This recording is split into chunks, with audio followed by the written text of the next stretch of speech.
C'est bon. C'est parti. Bonjour à tous, je suis Marc Schaffner, titulaire de 2 masters en philosophie recherche et philosophie enseignement de l'Université de Strasbourg. Je suis actuellement doctorant en fin de thèse et la dite thèse s'intitule Kierkegaard, Stirner, Sade, individu et solipsisme et concerne donc Max Stirner pour les séances de l'année dernière animées par Tanguy Oui, Camino et Kierkegaard pour cette année j'arrive pas à me faire animée par mes... sentir. J'ai réussi. Je sais pas comment, Attends. mais j'ai réussi. C'est super. Donc, Je sais pas comment j'ai fait parce que Vas-y, tu peux y aller. Oui.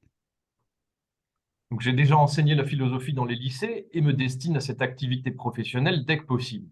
C'est un grand plaisir et un honneur, évidemment, de me trouver avec vous sur Zoom pour 4 séances intensives de découverte de Søren Kierkegaard et de la pensée kierkegaardienne. Catherine, si tu veux bien montrer les quelques portraits de Kierkegaard. Oui. Alors,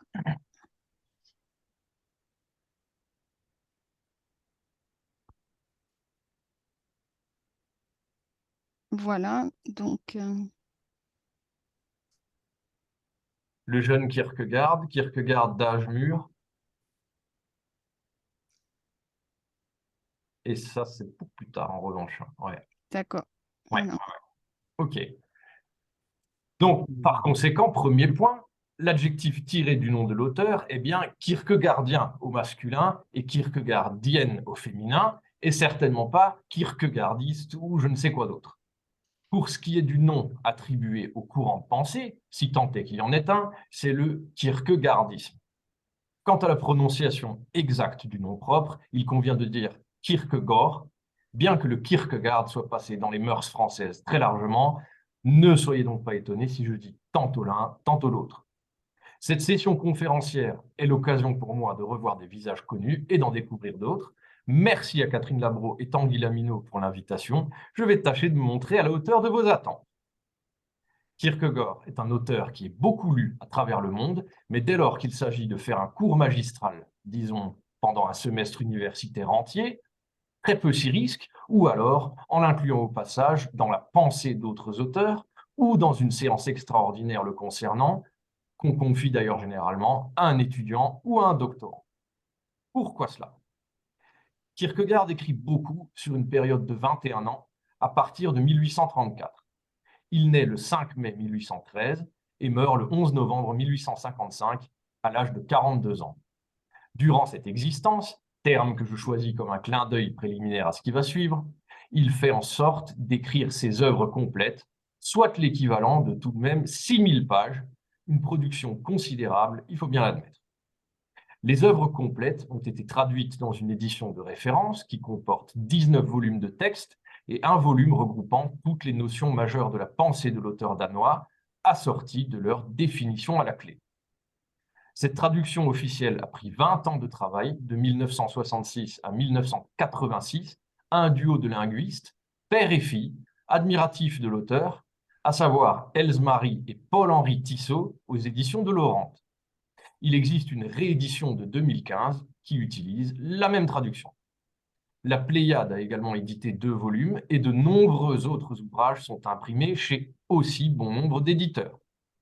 Se rajoute à cette masse littéraire déjà considérable le Journal de Kierkegaard, qui compte pas moins de 9000 pages, où Kierkegaard exprime la quotidienneté de sa vie, comme il se doit, dans un journal classique.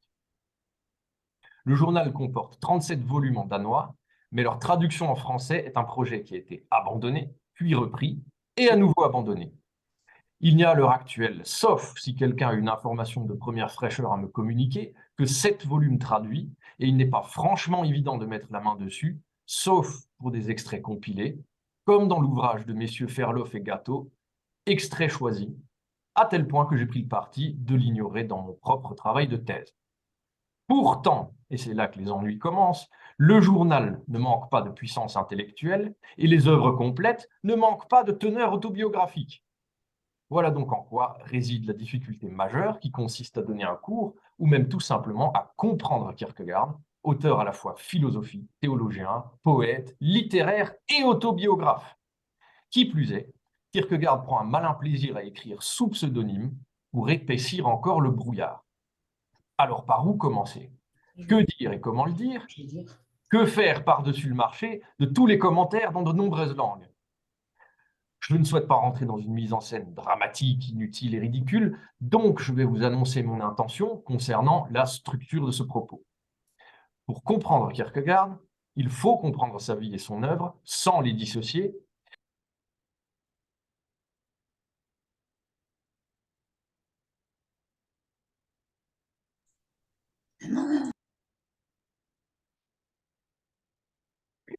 Marc a coupé le son.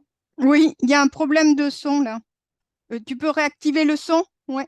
Non, je vais essayer. Voilà, c'est bon, Ça y est. c'est bon. C'est bon? Oui. D'accord. Ouais. Pas de problème. Moi, j'ai eu le message, l'autre a coupé le son. Bon, écoute, ce n'est pas grave. Un petit micmac.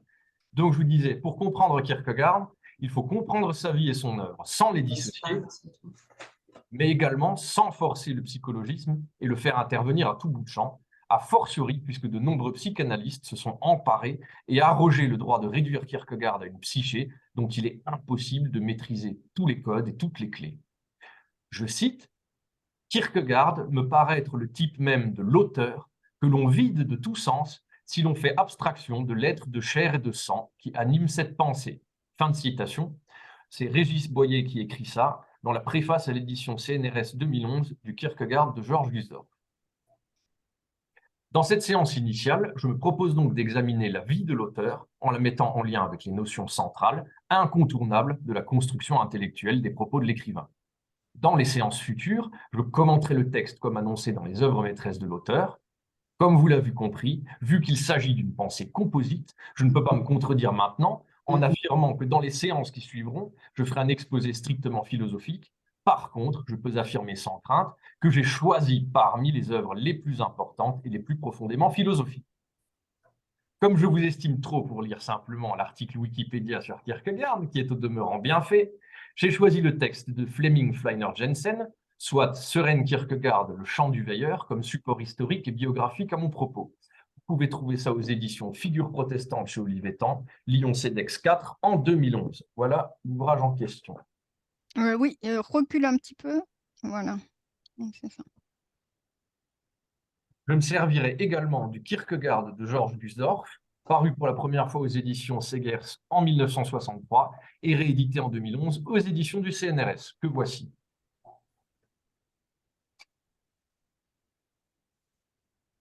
Je ne vais pas forcément faire une biographie linéaire, puisqu'il y a une multitude d'aspects à prendre en considération dans la description d'un personnage aussi complexe. Quand je tomberai à court de matériaux conceptuels ou biographiques, je mettrai à contribution ma thèse et nous étudierons ensemble les tout derniers écrits de Kierkegaard. Après tout, pourquoi ne pas prendre en considération la fin, dont la virulence et la teneur me tiennent particulièrement à cœur. Son père, Michael Pedersen, peu fortuné, naît dans une ferme au sein d'une famille de 9 enfants. Cette ferme est appelée Kierkegaard, soit la ferme de l'église à Seding, près d'Esberg, dans le Jutland. Kierkegaard peut aussi désigner le parvis de l'église ou le cimetière, mais ce n'est pas de cela qu'il s'agit dans le cas présent. Quoi qu'il en soit, si vous discutez avec des Danois, précisez bien qu'il s'agit de l'auteur dont vous parlez, ou ils penseront spontanément au Kierkegaard, au cimetière. Le père de Søren deviendra père de 7 enfants lors de son second mariage. Sa première épouse décédera de maladie au bout de 2 ans sans lui donner d'héritier. Il se remariera donc avec une servante, la mère de Søren et de ses 6 frères et sœurs. Je reviendrai sur ce point ultérieurement pour donner des informations de plus grande importance. Retenez que Søren Kierkegaard est le petit dernier, le cadet de la famille.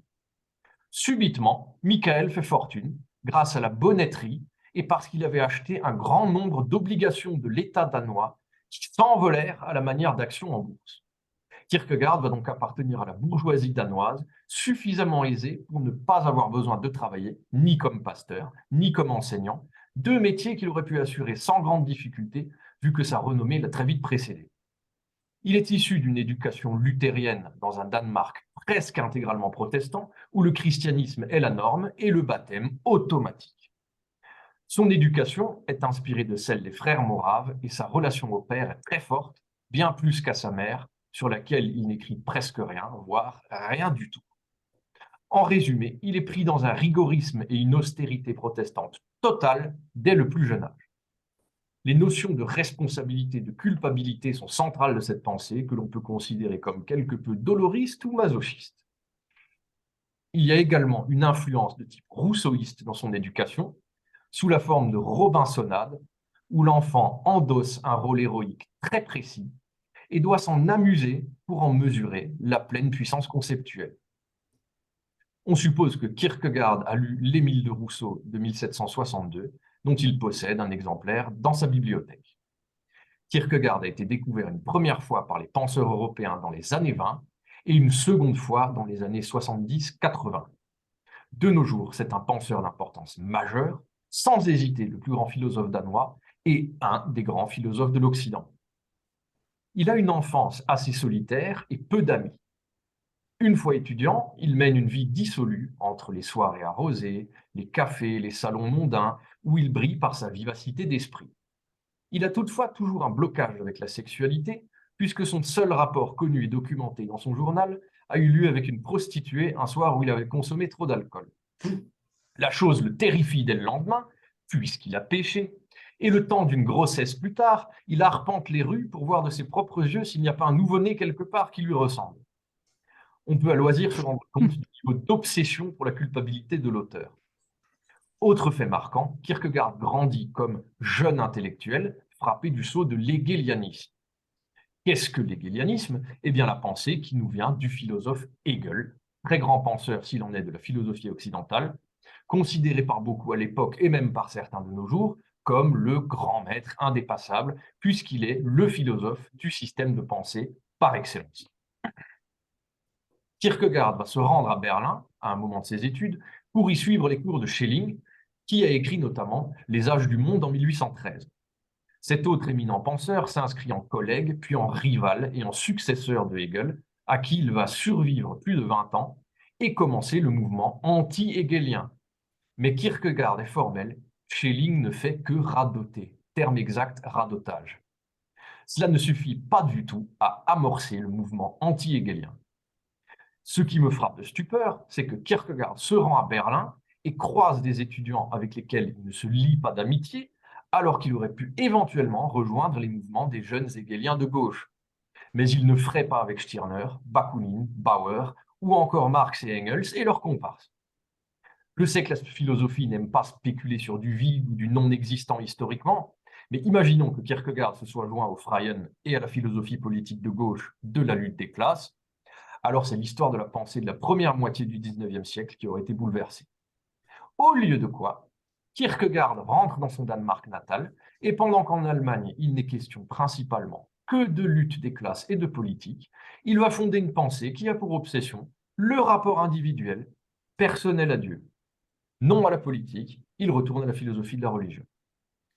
Je mentionnais Hegel précédemment, et avec un dessin bien précis, un autre dessin bien précis, le rusé Søren va faire ses études jusqu'au doctorat en suivant la doxa de l'époque et se faire passer pour un hegelien convaincu avant de finalement dévoiler son jeu et son anti-hegelianisme forcené, à tel point que certains philosophes peuvent ne vouloir lire Kierkegaard qu'à travers le prisme d'une révolution anti-hegelienne. On pourrait tout à fait envisager une thèse qui s'intitulerait « Kierkegaard constamment rapporté à Hegel » ou encore « Kierkegaard constamment opposé à Hegel ». Cela ferait d'ailleurs une thèse plutôt intéressante. Tout comme Marx et Engels nomment Stirner Saint Max dans l'idéologie allemande de 1846, Kierkegaard se réfère régulièrement à Hegel en le qualifiant de maître Hegel dans ses écrits. Kierkegaard érige une pensée de l'individu adulte, unique et responsable face à Dieu. L'existence chrétienne est un constant dialogue entre une personne infiniment unique, dotée d'un nom et d'un prénom, et Dieu. Voilà le propos célèbre que l'on prête à Kierkegaard. Je cite, « La philosophie hegelienne englobe tout, et ce qu'elle n'englobe pas, elle le fait par extension de concepts, excepté une seule chose, Ich Søren Kierkegaard en un seul mot. » Donc moi, Søren Kierkegaard. Fin de citation. On comprend bien la réaction de l'individu souverain contre le système tout-puissant hegelien. Sur sa tombe, Kierkegaard voulait pour épitaphe Je suis l'individu. Vous voyez à quel point l'obsession pour l'individu va loin chez lui. Catherine, si tu veux bien, tu peux montrer la tombe de Kierkegaard. Oui.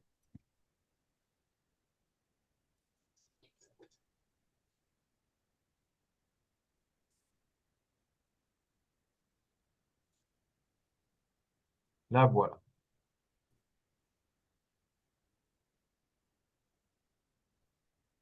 Voilà. Donc, on comprend bien avec ce désir d'épitaphe, je suis l'individu, on comprend bien ce désir d'être individu souverain contre un système. Et individu à part entière, individu unique, etc., etc. On peut le décliner aussi loin que la langue nous le permet. Je laisse là le pan anti-hegelien de la pensée kierkegaardienne et j'aborde l'épisode dit du tremblement de terre. Kierkegaard écrit en 1838 dans le journal des confidences que son père lui fait alors qu'il n'a probablement que 21 ou 22 ans. Michael Kierkegaard, donc le père, est monté, étant enfant, sur un tertre lors d'une période de famine, sur un tumulus de la lande, et a maudit Dieu. C'est là sa première faute. Deuxième faute tout aussi grave, il aurait également abusé de la servante qui devint sa seconde épouse avant leur mariage, et qui devint aussi, je le rappelle, la mère des 7 enfants Kierkegaard. L'aîné de la fratrie naît 4 mois et demi après le mariage, ce qui est inacceptable aux yeux de la religion, puisqu'il a été conçu hors mariage. La famille Kierkegaard souffrirait donc d'une malédiction familiale infligée par Dieu en punition pour les péchés du père.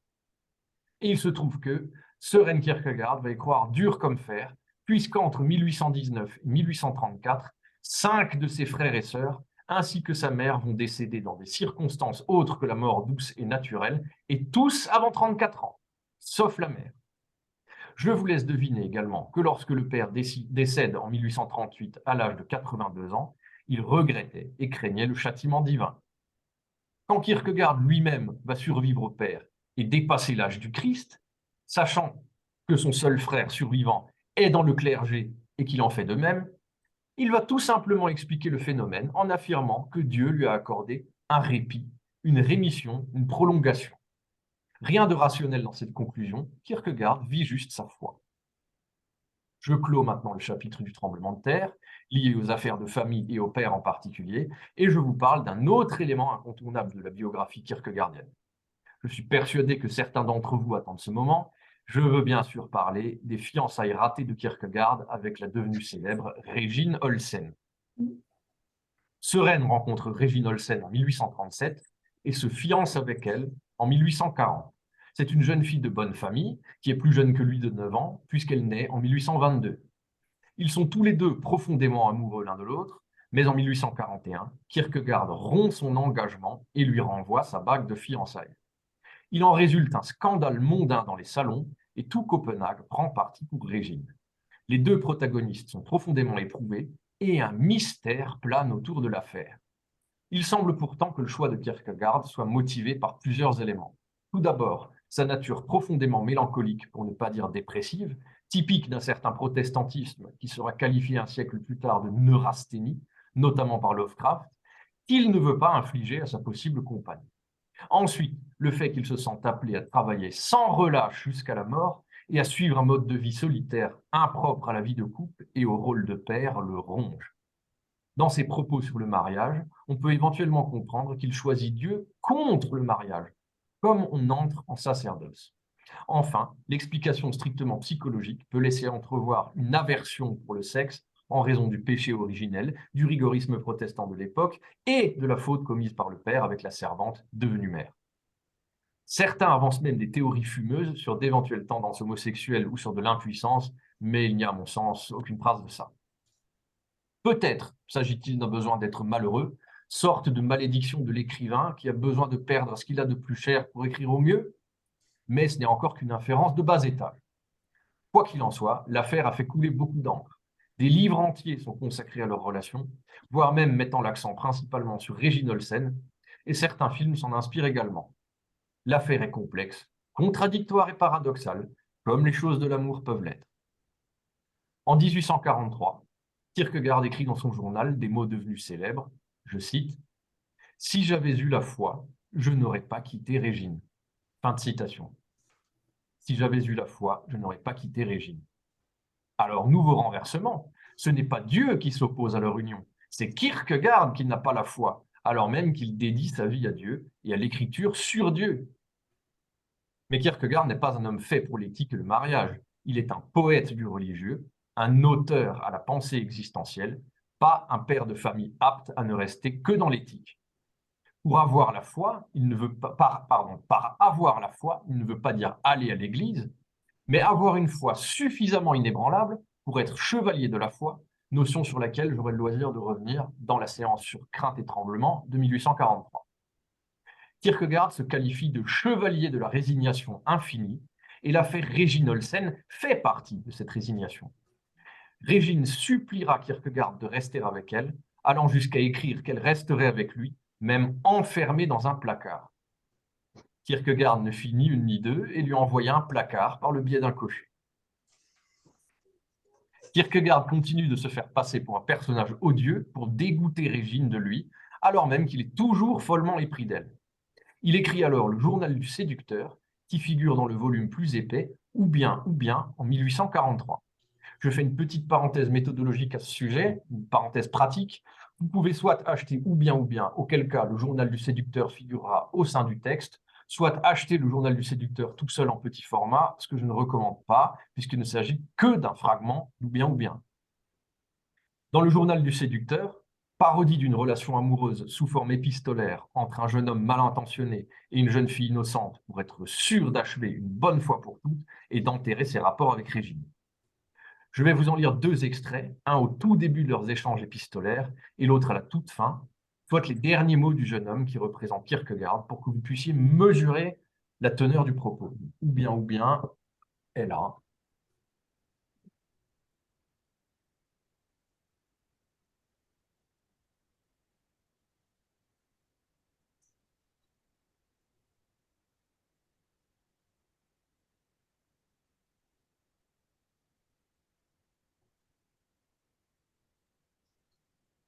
Alors, lettre de Cordelia, Cordelia qui représente Régine, qui écrit « Johannes, n'y a-t-il donc aucun espoir? Ton amour ne se réveillera-t-il jamais à nouveau? Car je sais que tu m'as aimé, bien que je ne sache pas ce qui m'en donne l'assurance. J'attendrai, même si le temps me paraît long, j'attendrai jusqu'à ce que tu en aies assez de l'amour des autres, alors ton amour pour moi ressurgira du tombeau, alors je t'aimerai comme toujours, comme autrefois. Ô Johannes, comme autrefois, Johannes, ta froideur insensible envers moi représente-t-elle ta véritable nature? Ton amour, les richesses de ton cœur, n'étaient-ils que mensonges, que fiction? Es-tu redevenu toi-même? Aie patience avec mon amour, pardonne-moi de t'aimer toujours. Je le sais, mon amour est un fardeau pour toi, mais le temps viendra où tu retourneras auprès de ta Cordelia. Ta Cordelia, écoute ce mot suppliant, ta Cordelia, ta Cordelia. Donc on voit toute la détresse de la jeune fille, et voici la réponse de l'odieux Johannes alias Søren Kierkegaard. Pourquoi une telle nuit ne dure-t-elle pas plus longtemps? Alectryon a bien pu s'oublier, pourquoi le soleil n'a-t-il pas assez de pitié pour faire comme lui? Tout est fini pourtant, et je ne désire plus jamais la voir. Une jeune fille est faible quand elle a tout donné, elle a tout perdu, car l'innocence chez l'homme est un élément négatif, mais chez la femme, c'est l'essence de sa nature. À présent, toute résistance est impossible, et il n'est beau d'aimer que tant qu'elle dure. Lorsqu'elle a pris fin, ce n'est que faiblesse et habitude. Je ne désire pas me souvenir de nos rapports, elle est déflorée et nous ne sommes plus au temps où le chagrin d'une jeune fille délaissée l'a transformée en un héliotrope. Je ne veux pas lui faire mes adieux. Rien ne me dégoûte plus que les larmes et les supplications de femmes qui défigurent tout et qui pourtant ne mènent à rien. Je l'ai aimée, mais désormais elle ne peut plus m'intéresser. Si j'étais un dieu, je ferais ce que Neptune fit pour une nymphe, je la transformerais en homme. Comme il serait donc piquant de savoir si on peut s'évader des rêveries d'une jeune fille et la rendre assez fière pour qu'elle s'imagine que c'est elle qui en a eu assez de nos rapports. Quel épilogue passionnant, qui au fond représenterait un intérêt psychologique et en outre pourrait vous offrir l'occasion de beaucoup d'observations érotiques. Donc on voit bien le décalage entre les sentiments de la femme et la conclusion du séducteur. Kierkegaard, en plein questionnement, écrira en 1843 un autre ouvrage intitulé « La reprise », traduit injustement par la répétition initialement, puisque la répétition est la même chose à l'identique et la reprise une nouvelle donne dans les rapports. Il y est question de la possibilité, de la possible reprise d'un amour du passé, mais sa conclusion est assez alambiquée et tend vers la négative ou vers un assez lâche, nous verrons bien plus tard. Kierkegaard et Régine s'apaisent ensuite momentanément et se font signe de loin à l'occasion de promenades. Mais ils n'entretiennent plus de véritables rapports. Quoi qu'il en soit, Régine Olsen finira par faire sa vie avec un autre homme. 6 ans après la rupture, soit en 1847, Régine Olsen, morte de chagrin, épousera son ancien professeur, un dénommé Fritz Schlegel, homme d'État respectable et haut placé, son ancien précepteur, pour lequel elle avait déjà des sentiments auparavant, conseiller du pouvoir, ce que Kierkegaard supporte évidemment très mal. En 1949, leurs chemins se croisent à nouveau à l'enterrement du père de Régine. À cette occasion, Kierkegaard remettra une lettre à Régine et une à Schlegel pour tenter de reprendre contact. Dans la lettre à Fritz Schlegel, il est écrit, je cite, « Dans cette vie, elle vous appartient. Dans l'histoire, elle sera à mes côtés. Dans l'éternité, cela ne peut évidemment vous déranger qu'elle m'aime aussi. » Fin de citation. Schlegel ne donnera pas suite à cette tentative de communication et interdira à Régine d'écrire à Kierkegaard. Fritz Schlegel finira gouverneur des Antilles danoises en 1855, année où le couple Schlegel s'y établira, et comme par hasard, année coïncidant avec la mort de Kierkegaard. Régine dit à un journaliste, en 1900, « Les Français ne comprendront jamais Kierkegaard. » Citation exacte, hein, « Les Français ne comprendront jamais Kierkegaard. » C'est un propos auquel on peut attribuer une dimension humoristique, mais ce n'est pas le cas. Il s'agit d'un propos fataliste d'une dame âgée en l'an 1900 qui déplore le barrage de la langue parce que Kierkegaard est né dans un petit pays. Si elle avait pu voir dans l'avenir et lire la traduction Tissot, elle aurait sûrement été rassurée. En tout cas, nous sommes bien des Français aptes à comprendre, ou tout du moins à nous efforcer de comprendre Kierkegaard. Régine se confiera à la fin de sa vie sur les raisons de la rupture. Elle coïncide avec mes hypothèses précédentes. Kierkegaard s'est senti obligé de sacrifier ce qu'il avait de plus cher pour accomplir au mieux la tâche que Dieu avait pour lui. Je m'arrête là en ce qui concerne Régine Olsen, qui décédera bien après Kierkegaard en 1904. Nouvel élément perturbateur de la vie de Kierkegaard, qui ne peut décidément pas s'aligner sur le pouvoir en place, ou pour le dire en des termes kierkegaardiens, être en conformité et s'insérer dans le général, dans la sphère générale. Il y a un conflit avec l'évêque de Münster. Je rappelle que dans le Danemark de cette époque, les protestants ont aussi un clergé hiérarchisé, dont des évêques. Münster est un théologien très classique dans sa pensée, ce qui énerve fatalement Kierkegaard. Mais c'est un ami de la famille et du père. Kierkegaard aura donc des mots mesurés pour lui, disant que c'était un homme de Dieu, au moins dans sa conviction, ce qui est déjà pas mal, et attendra sa mort pour le critiquer vertement dans sa théologie. Malheureusement, l'affaire ne s'arrête pas là. Son successeur, un dénommé Martensen, deviendra un ennemi véritable de Kierkegaard. Martensen a tout de même une certaine envergure théologique et philosophique, avec une bibliographie assez considérable à son actif, et il fait partie de l'Académie royale des sciences et des lettres du Danemark. Son buste est gravé dans la pierre à Copenhague, du côté nord de la façade de Notre-Dame de Copenhague, sur la Flyoplots attenante à l'université. Catherine, si tu veux bien montrer le buste de Martensen. Oui. Alors, c'est celui-ci.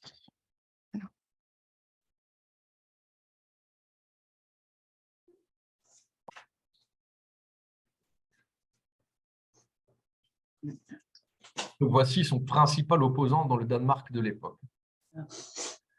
Kierkegaard est très apprécié par ses congénères en général, mais dans le milieu intellectuel et parmi les détenteurs du pouvoir politique et religieux, il est une menace et un original qu'heureusement le peuple n'écoute que peu, faute de temps et d'éducation, voir sous la rubrique Max Stirner. Retenez donc les noms de Münster et Martensen comme des opposants fermes au kierkegaardisme, sinon ouvertement, en tout cas dans leurs écrits, leurs pensées et leurs prêches. Encore un obstacle dans la vie de Kierkegaard. Vous me direz, ça commence à faire beaucoup pour un seul homme. Je veux parler du conflit avec le Corsaire. Il s'agit d'un journal satirique sorte de canard enchaîné de l'époque qui prend Kierkegaard pour cible suite à un conflit avec un universitaire qui cherche à se faire une renommée en dévorant du Kierkegaard. Le corsaire ira jusqu'à taxer Kierkegaard de solipsisme, ce qui n'est pas inintéressant au demeurant, d'où l'intitulé de ma propre thèse que je mentionnais au début de cette intervention. Les critiques textuelles s'accompagnent d'une fameuse représentation de Kierkegaard au centre du monde qui ne fait qu'accentuer l'accusation de solipsisme. Catherine, je te sollicite encore pour le fameux Kierkegaard au centre du monde.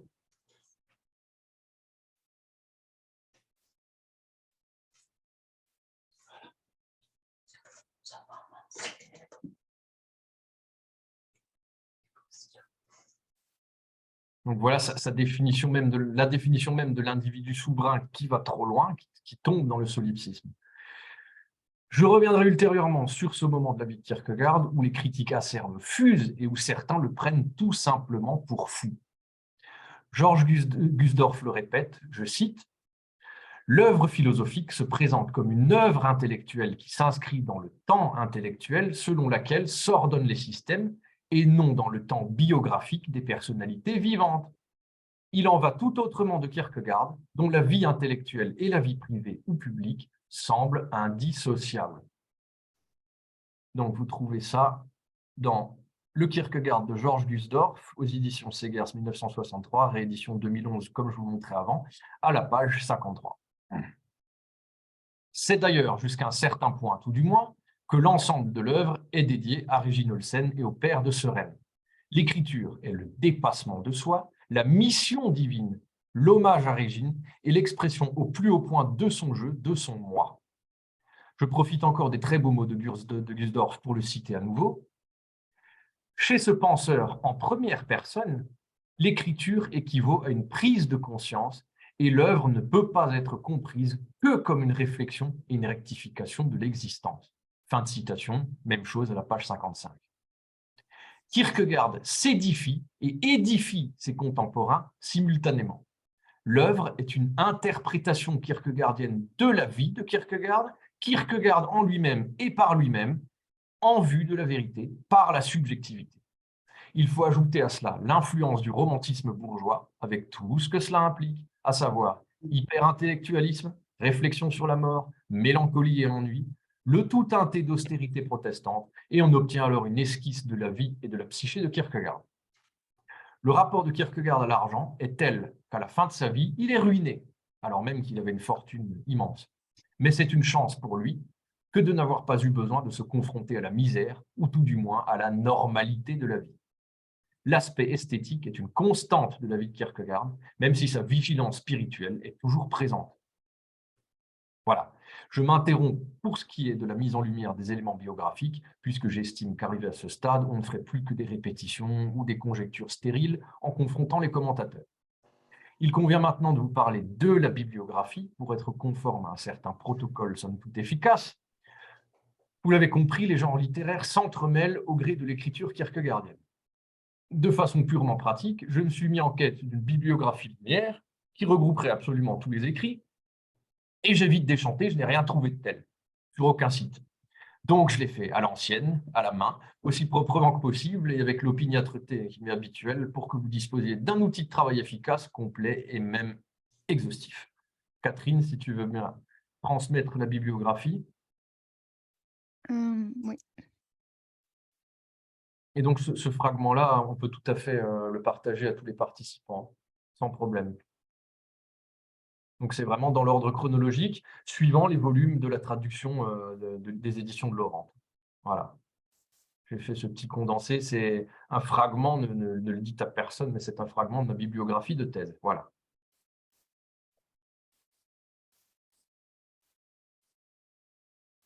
Donc, vous voyez quand même ce que représente à peu près 6000 pages d'écriture.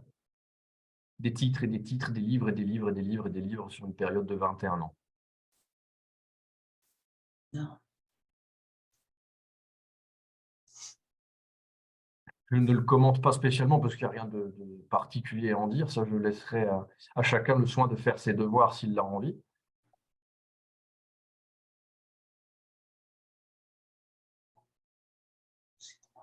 J'en profite pour faire une pause hydratation.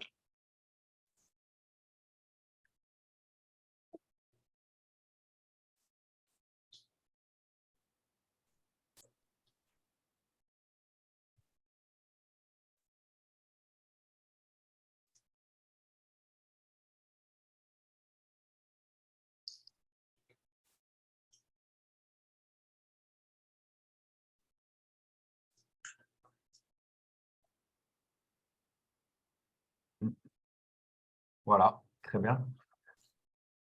Donc, pour clore la première moitié de cette intervention, je vais apporter un éclairage, tant bien que mal, sur les grands concepts de la pensée kierkegaardienne à partir des mots-clés qui vous sont parvenus dans la description en ligne que Catherine a postée sur le site Entraide philosophique. Ces concepts ne sont pas figés comme dans un système clos, puisqu'ils ont trait à l'existence et au caractère unique de celle-ci, au propre à chacun, bien qu'ils soient extrêmement rigoureux. Premier concept, Dieu. Alors, le concept central de la philosophie de Kierkegaard. Je commence par énoncer une évidence totale, mais il faut bien le faire. Il s'agit bien du Dieu des chrétiens, sans aucun doute, mais suivant les modalités kierkegaardiennes. C'est-à-dire que l'on a affaire à un Dieu d'amour du Nouveau Testament qui correspond aux critères protestants du Danemark rigoriste du XIXe siècle. Mais la définition ne s'arrête pas là. Dieu est une personne avec une volonté propre dont le mystère est impénétrable pour l'esprit humain qui impose des épreuves à chacun. Il n'y a pas de prédestination, mais un libre arbitre. L'existence passe par le devenir individu pour se présenter face à Dieu comme le plus individu possible, comme le plus soi-même possible. Dieu n'est pas dans les églises, mais dans l'intériorité de chacun. Et j'enchaîne justement avec ma deuxième définition, l'intériorité. Un concept primordial du kierkegaardisme, l'intériorité est l'ensemble de l'activité intellectuelle et spirituelle de l'individu. Elle est le lieu de la synthèse entre le fini et l'infini. Il y a un primat de l'intériorité sur l'extériorité dans la pensée kierkegaardienne et pour l'individu Kierkegaard, et ce, même au détriment du monde. C'est en plongeant dans l'intériorité, en regardant à l'intérieur de soi, que l'individu prend des décisions radicales et donne un sens et une direction à son existence. Troisième définition, la subjectivité. Il y a chez Kierkegaard une plus grande importance donnée à la subjectivité, le fait d'être moi, plutôt qu'à l'objectivité. Le fait d'être moi est plus important que l'objectivité que le monde offre et confronte à nous. En termes de sciences dures ou même sociologiques, cela n'a pas de sens, mais concernant la foi, la vérité se trouve dans la subjectivité et le monde n'est plus qu'un support pour l'acte de foi. Définition suivante, le sceau de la foi. Alors voilà un terme extrêmement ambigu et difficile à comprendre en dehors du kierkegaardisme. Il s'agit ni plus ni moins que d'un saut dans le vide motivé par la foi et envers et contre toute logique jusqu'à l'absurde, au sens figuré naturellement. Très peu d'individus sont capables de l'effectuer. C'est le chevalier de la foi qui est capable de s'élever et encore temporairement vers le divin avant d'atterrir à nouveau dans l'éthique. Définition justement du chevalier de la foi. Ce terme désigne avant tout Abraham, parangon de l'humanité s'il en est.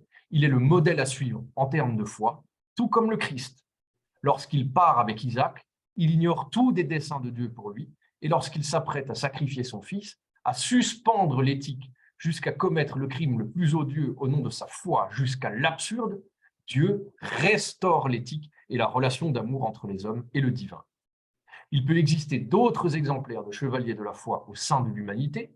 Kierkegaard en donne d'ailleurs une description dans Crainte et Tremblement, mais il reste très sceptique quant à l'existence possible de tels hommes, ou plutôt de tels héros, qui arrivent à la perfection à conjuguer l'humain dans l'éthique et le divin dans l'intériorité.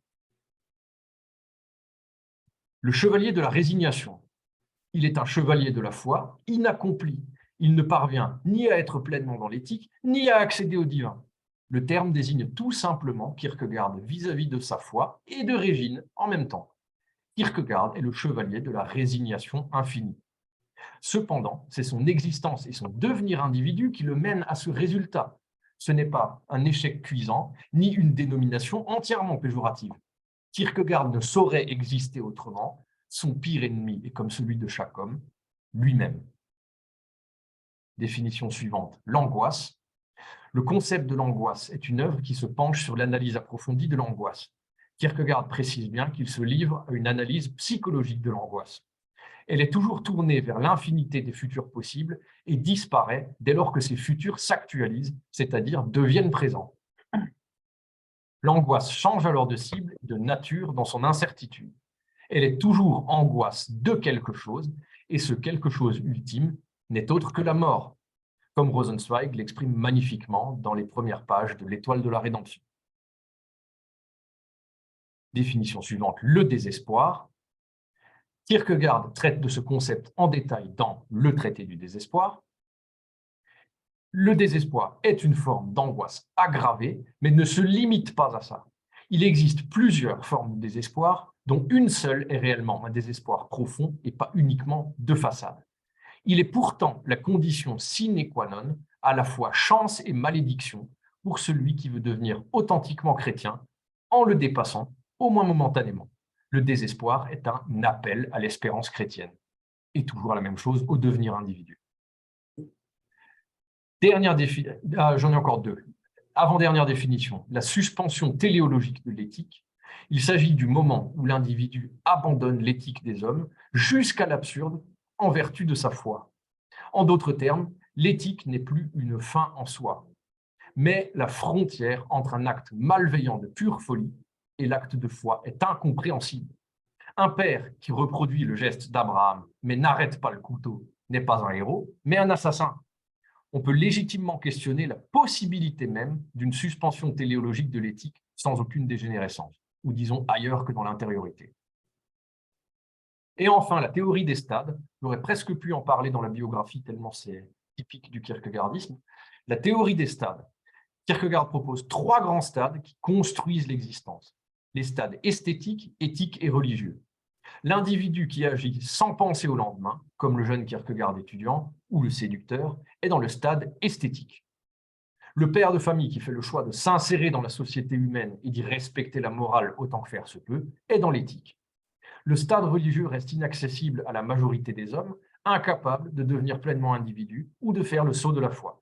Il s'agit du stade le plus mystérieux et concerne l'intériorité de chacun. Voilà. J'en ai terminé avec ces définitions complexes et malheureusement assez peu explicites parce qu'encore une fois, elles sont entremêlées, se chevauchent, ont tendance à empiéter les unes sur les autres, tout en se complétant malgré tout et en ayant trait à l'existence dans sa singularité. Je vous propose comme second moment de cette intervention une analyse linéaire de la première partie du dernier écrit de Kierkegaard. Peut-être que je vous proposerai l'autre moitié à l'occasion d'une autre séance, qui sait. Donc, le dernier écrit de Kierkegaard se divise en 10 et s'intitule « L'instant », on est en 1855. L'instant regroupe en 10 numéros une série de textes méconnus de Kierkegaard, publiés entre mai et septembre 1855 pour les 9 premiers numéros, et en 1881 seulement pour le dernier qui fut retrouvé par un illustre H. Gottsched. Voilà. Nous sommes ici au paroxysme de la férocité kierkegaardienne dans les propos, à tel point que le solipsisme religieux paraît tout à fait approprié comme terminologie. Kierkegaard est accusé de solipsisme par un journal satirique local, comme je vous le disais avant, le Corsaire, et donc est représenté au centre du monde. Kierkegaard insiste, comme Platon, sur la nécessité d'être gouverné par des vertueux qui ne veulent pas du pouvoir, ce qui n'arrive dans les faits presque jamais. Il en est de même pour les autres domaines sérieux de l'existence, comme bien sûr la foi et l'écriture. Cet homme supérieur, si supérieur, est pensé par Kierkegaard comme lui-même et quelques élus qui sont sacrifiés pour les autres. Je cite donc l'instant, tome 19 des œuvres complètes, à la page 97. On dit bien sans doute que l'ambition est le ressort de l'action, mais il n'y a vraiment de sérieux que lorsqu'un homme vraiment doué des aptitudes nécessaires est contre son désir contraint par un mobile supérieur de se charger de la tâche, bref, lorsqu'il est qualifié, mais désigné malgré lui. Fin de citation. C'est donc bien la volonté divine qui permet au héros de se mouvoir. Dieu impose à Kierkegaard d'agir cette fois-ci dans l'instant, d'où le titre, puisque c'est totalement inverse à sa conception habituelle de l'écriture. Kierkegaard est à nouveau martyr au sein de l'humanité, d'autant plus qu'il dénonce la médiocrité et la mesquinerie ambiante qui caractérisent ses pairs, le plaçant encore une fois en dehors de la sphère générale, à part des hommes, à propos desquels il s'octroie d'ailleurs le droit de les mépriser, au moins en silence, dans ce fameux silence où se trouve la voix de Dieu. Kierkegaard devient dans l'instant le dénonciateur de la jalousie et de la sottise au profit du christianisme. C'est un défi, en quelque sorte, donné par Dieu, que de devoir s'exprimer dans l'instant, sans laisser la possibilité à l'écrivain de se complaire dans la contemplation, dans la jouissance artistique couplée à un temps de réflexion, permettant la minutie et la rectitude du propos. C'est l'opportunité d'un dépassement de la condition d'écrivain et de chrétien pour Kierkegaard. Je cite, « Quand le portail de l'intériorité, longtemps fermé, s'ouvre enfin, il ne se meut pas sans bruit comme une porte intérieure retenue par un ressort. » Fin de citation. Vous trouvez ça à la page 99. Je ne vais pas citer la page à chaque fois, ce serait trop lourd, mais tout vient de l'instant, sauf information contradictoire de ma part. Le christianisme ne doit pas s'encombrer d'une limite raisonnable, comme dans l'éthique ou dans la sphère générale. Il doit se repenser à partir de la foi et aller au-delà du « jusqu'à un certain point ». L'État est également dénoncé par Kierkegaard comme responsable de la perversion du message chrétien et de la non-possibilité de la réalisation du message du Nouveau Testament. Je cite, « Ce que l'État a fait et fait toujours, c'est de rendre, si possible, le christianisme impossible. » Fin de citation. Il peut certes y avoir un salaire pour les agents du clergé, mais un système de hiérarchie verticale et une possibilité d'avancement de carrière sont une vraie aberration dans le cadre du christianisme véritable. Un prédicateur ne devrait pas pouvoir faire carrière pour son prestige et son train de vie. On devine l'approbation de Stirner devant un tel propos, puisque Kierkegaard attaque frontalement l'État. Comme il souhaite fonder sa philosophie sur la foi et l'intériorité, autant que le clergé soit aussi horizontalement organisé que possible et désintéressé comme il devrait l'être, ainsi l'individu ou l'unique peut pleinement se développer dans sa singularité. Je cite, « Le sacerdoce ne peut devenir une fonction d'État, une carrière où l'on jouit d'avancement. » Fin de citation. Le christianisme d'État est donc bien loin du message de la Bible. Il vise à maintenir les croyants, c'est-à-dire une majorité aussi grande que possible des citoyens, dans l'ignorance non seulement du christianisme véritable, mais aussi du plus grand nombre de choses possibles ayant trait à la connaissance. Il faut transformer encore une fois les têtes agitées en de dociles et serviles idiots qui suivent à la lettre ce que l'État a défini comme sa doxa, sous couvert d'un christianisme en apparence sacré, inattaquable, inchangeable, et en vérité terriblement hypocrite et dévoyé. Le christianisme d'État tel que dénoncé par Kierkegaard ne devrait même pas avoir le droit de s'approprier les termes de christianisme ou de chrétien. Le poète du religieux frappe encore, puisque dans son solipsisme mystique, il prétend entendre la voix de Dieu dans son intériorité par le biais du silence.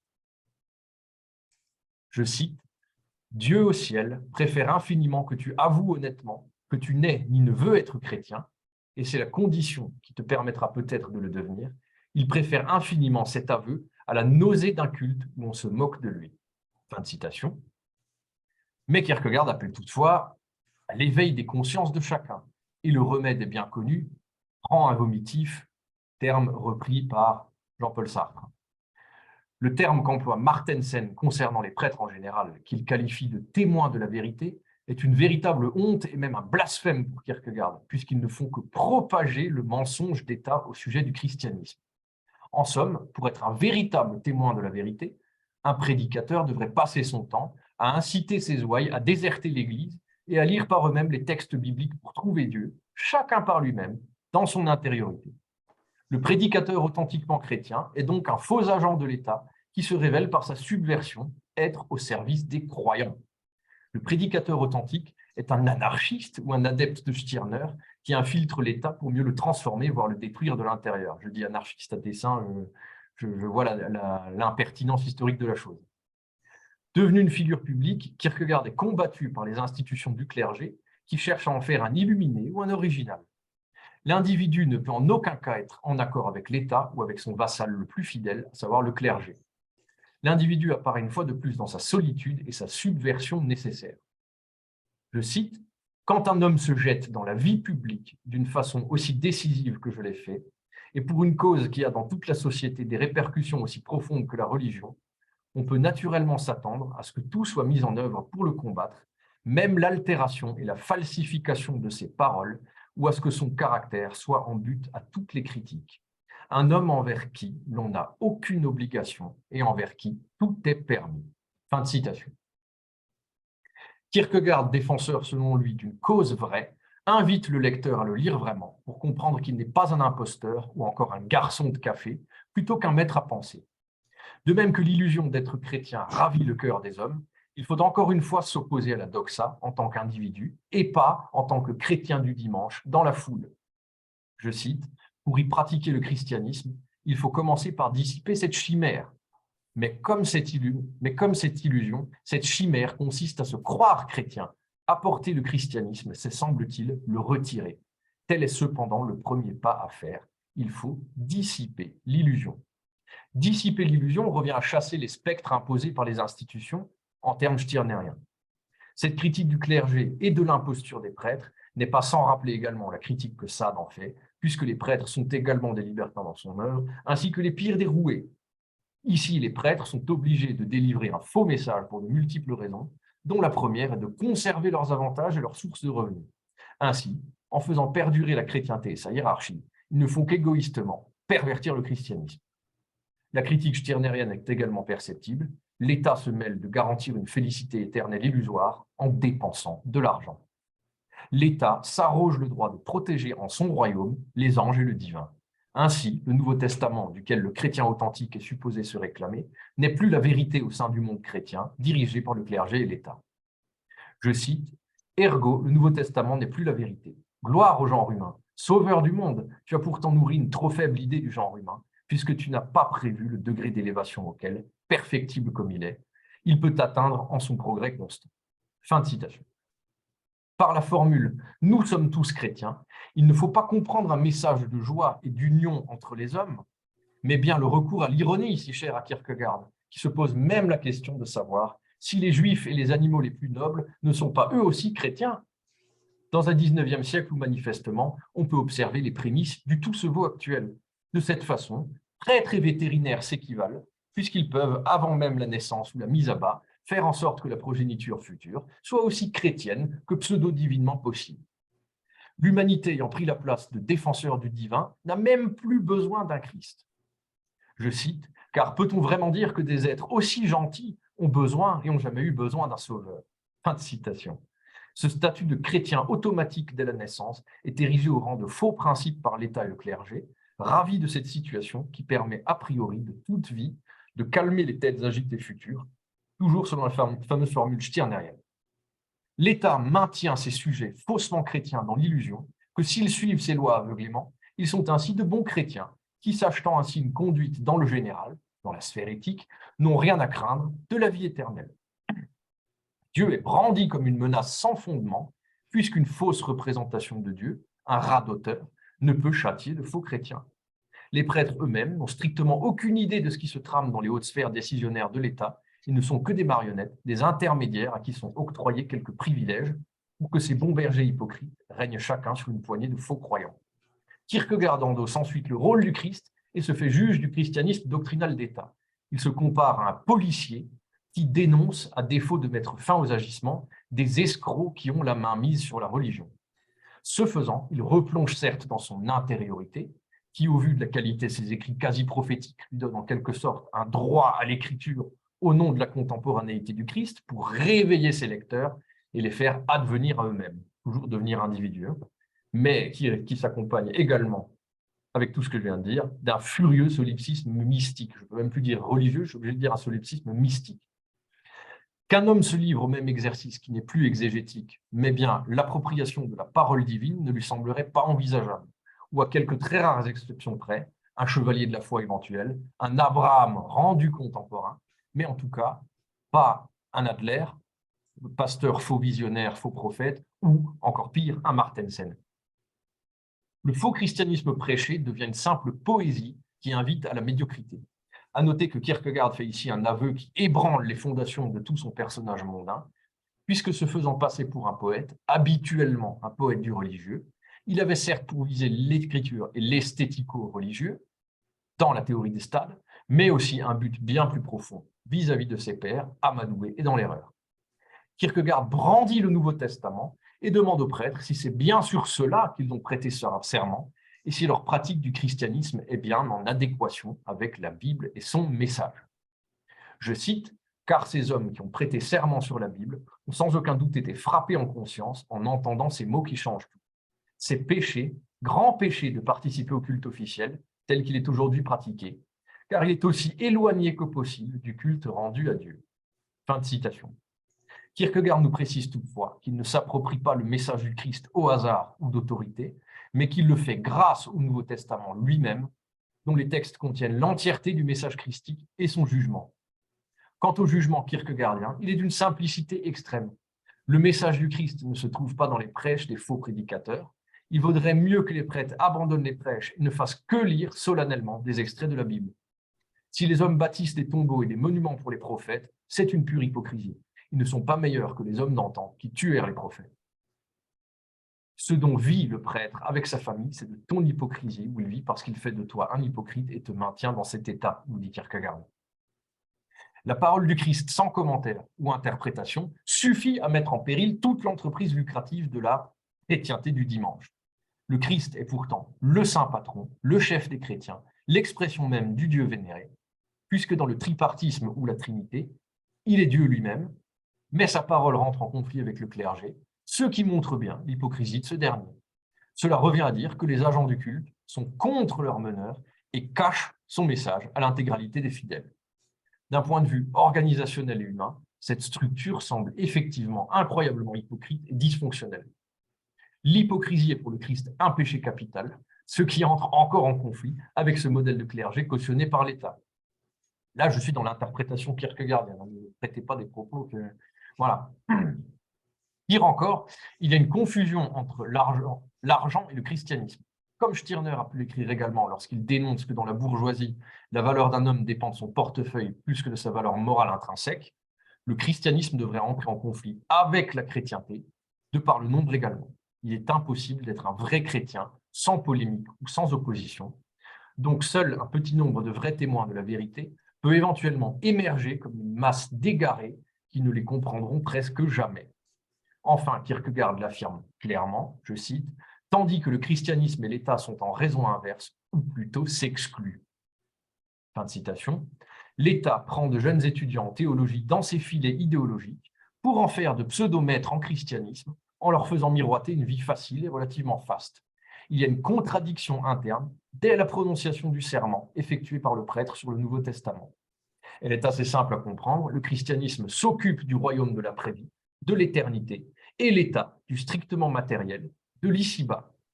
Le prêtre jure donc sur le Nouveau Testament qu'il ne respectera pas les enseignements du Christ et le fait devant un maître dont l'objet n'est pas même le christianisme.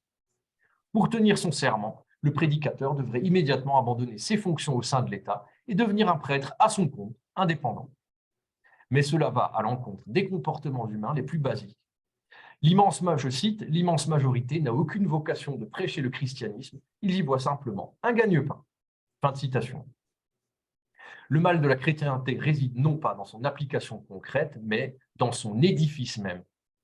Kierkegaard appelle à une dissociation définitive et irrévocable de l'Église et de l'État pour parvenir à un christianisme et un État indépendant l'un de l'autre. Kierkegaard se révèle encore une fois être en accord avec Stirner au sujet de l'État et sans ambiguïté possible. Je cite, « En vérité, qu'on en finisse, le christianisme a besoin non de la protection étouffante de l'État, mais d'air pur, de persécution et de la protection de Dieu. L'État ne fait que du mal et il n'est pas le milieu où la protection de Dieu peut s'exercer. Et surtout, sauver de l'État le christianisme étouffé par sa protection, comme l'enfant que sa mère fait périr en se couchant sur lui, étouffé par l'État, mais apprenant aussi de lui les plus répugnantes habitudes, comme celle de recourir à la police au nom du christianisme. » Fin de citation. Le chevalier du solipsisme frappe à nouveau, il est contre l'État, c'est-à-dire contre les institutions, contre le clergé rempli d'hypocrites et contre les chrétiens qui ne se révoltent pas, c'est-à-dire l'écrasante majorité des hommes dans le général, ou juste simplement les gens. Le voilà bien seul face à la quasi-totalité de ses contemporains et il n'en a toujours pas fini. Son ire, sa colère se tournent invariablement contre les 1000 maîtres en christianisme royaux qui cumulent ainsi les tares puisqu'ils ont un brevet d'État et une fausse dénomination d'experts en christianisme. Je cite, « C'est lorsqu'on constate que, de génération en génération, vit une famille de parasites qui, appelés maîtres en christianisme et liés par serment au Nouveau Testament, se nourrissent, sous prétexte de christianisme, d'inculquer je ne sais quelle invention de leur cerveau, fournissant ainsi la preuve irrécusable qu'il ne s'agit pas du christianisme du Nouveau Testament, de parasites qui, sous prétexte de christianisme, vivent de proclamer exactement le contraire du christianisme du Nouveau Testament, en se targuant de leur brevet royal par un ridicule digne de celui où l'on coupe la meilleure carte avec une petite, ou digne de celui où l'on prétend légitimer sa qualité de berger grâce à un certificat délivré par le loup. » Fin de citation. Kierkegaard ne conçoit pas une seule seconde que le christianisme puisse être une religion de joie de vivre.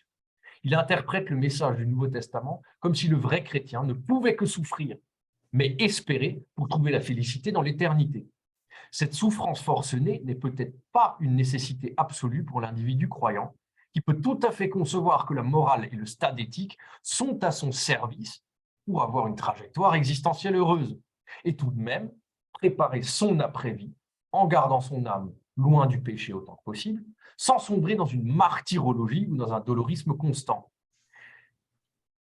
Kierkegaard critique également le rôle des épouses qui font oublier la colère du monde et sa tristesse aux prêtres danois, se rapprochant ainsi des propos de Stirner sur l'amour comme arme de l'État pour vaincre les agitateurs et transformer les activistes réfractaires en gentils maris. De nombreux prêtres se fourvoient et ne peuvent plus faire marche arrière en abandonnant leur gagne-pain si décrié et en délaissant leur famille. Ils sont en fait piégés dans le stade éthique au détriment du religieux. Je cite, « Plus tard, une fois père de famille, etc., plus tard, il est trop tard. On n'a pas la force de rompre avec cette erreur où l'on s'est fourvoyé en toute innocence et dans laquelle on demeure, la conscience lourde. » Fin de citation. Être chrétien se limite alors à une goutte d'eau sur la tête au moment du baptême et à ne surtout pas trop en faire, à bien se cantonner à l'éthique, advienne que pourra pour chaque faux chrétien.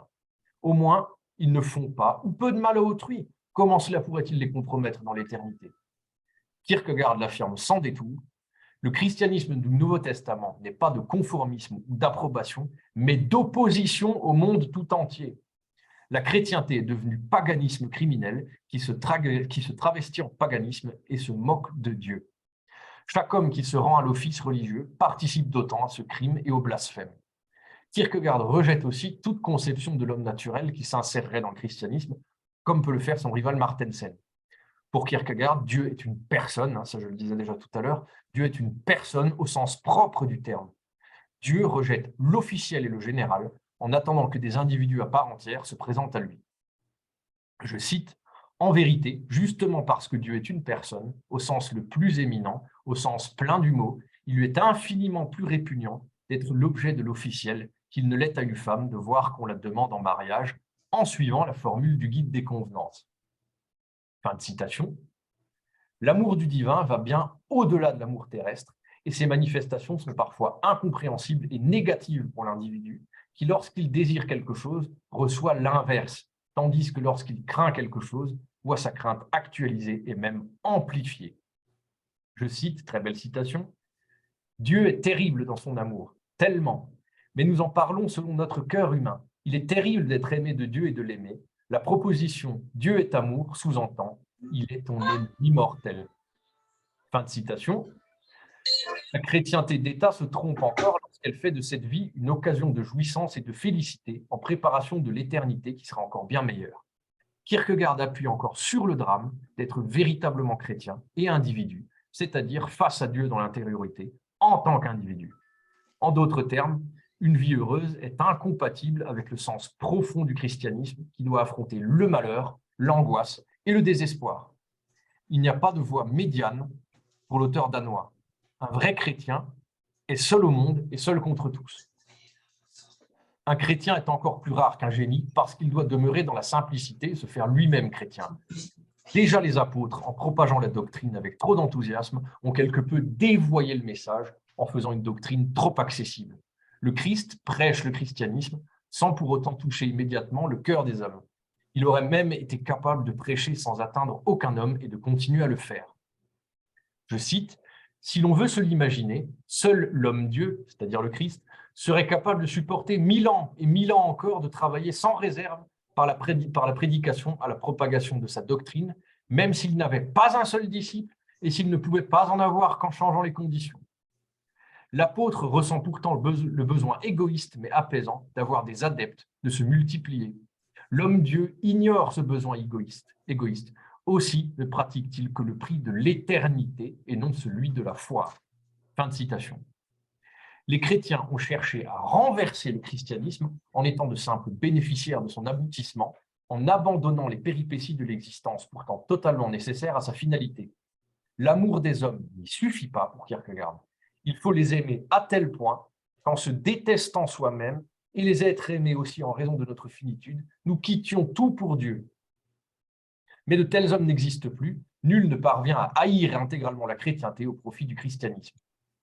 Le message de Kierkegaard prend à nouveau une tournure inattendue, ironique et humoristique, mais très clairement solipsiste, replié sur lui-même.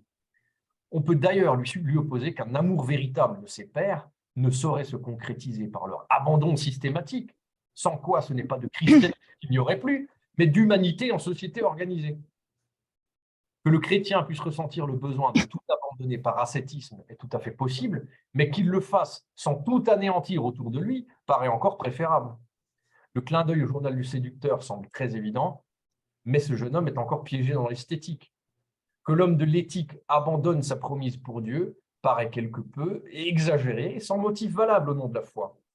Le chevalier de la foi, tel que dépeint dans Crainte et Tremblement, n'abandonne quant à lui rien du tout.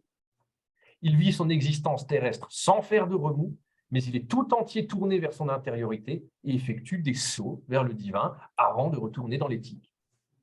Quant à Job, il réclame justice à Dieu et obtient une compensation encore dans sa vie terrestre parce qu'il est juste et croyant. Si la réponse au faux christianisme de la chrétienté est la haine et le rejet au nom de Dieu, alors le message du Nouveau Testament lui-même est détourné et Kierkegaard s'enfonce ici davantage dans la martyrologie. Dans Luc 14, 26, il est question de préférer Dieu à l'homme sans pour autant haïr les hommes, et la nuance est de taille. L'homme de l'éthique n'a rien à gagner pour son âme ou dans l'après-vie. Il commet l'irréparable dans la société des hommes et fait du mal de façon absurde, certes, mais sans aucun gain spirituel pour personne. Kierkegaard est lourdement dans l'erreur, même par rapport à sa propre théorie des stades. En revanche, on le comprend à nouveau quand il accuse la chrétienté de n'être plus que du néopaganisme, où la procréation est un business florissant et où tous remplissent les caisses de l'État et de l'Église pour ne pas risquer d'être un paria ou d'être destitué du statut de chrétien, et ce faisant ne peut plus jamais le devenir authentiquement.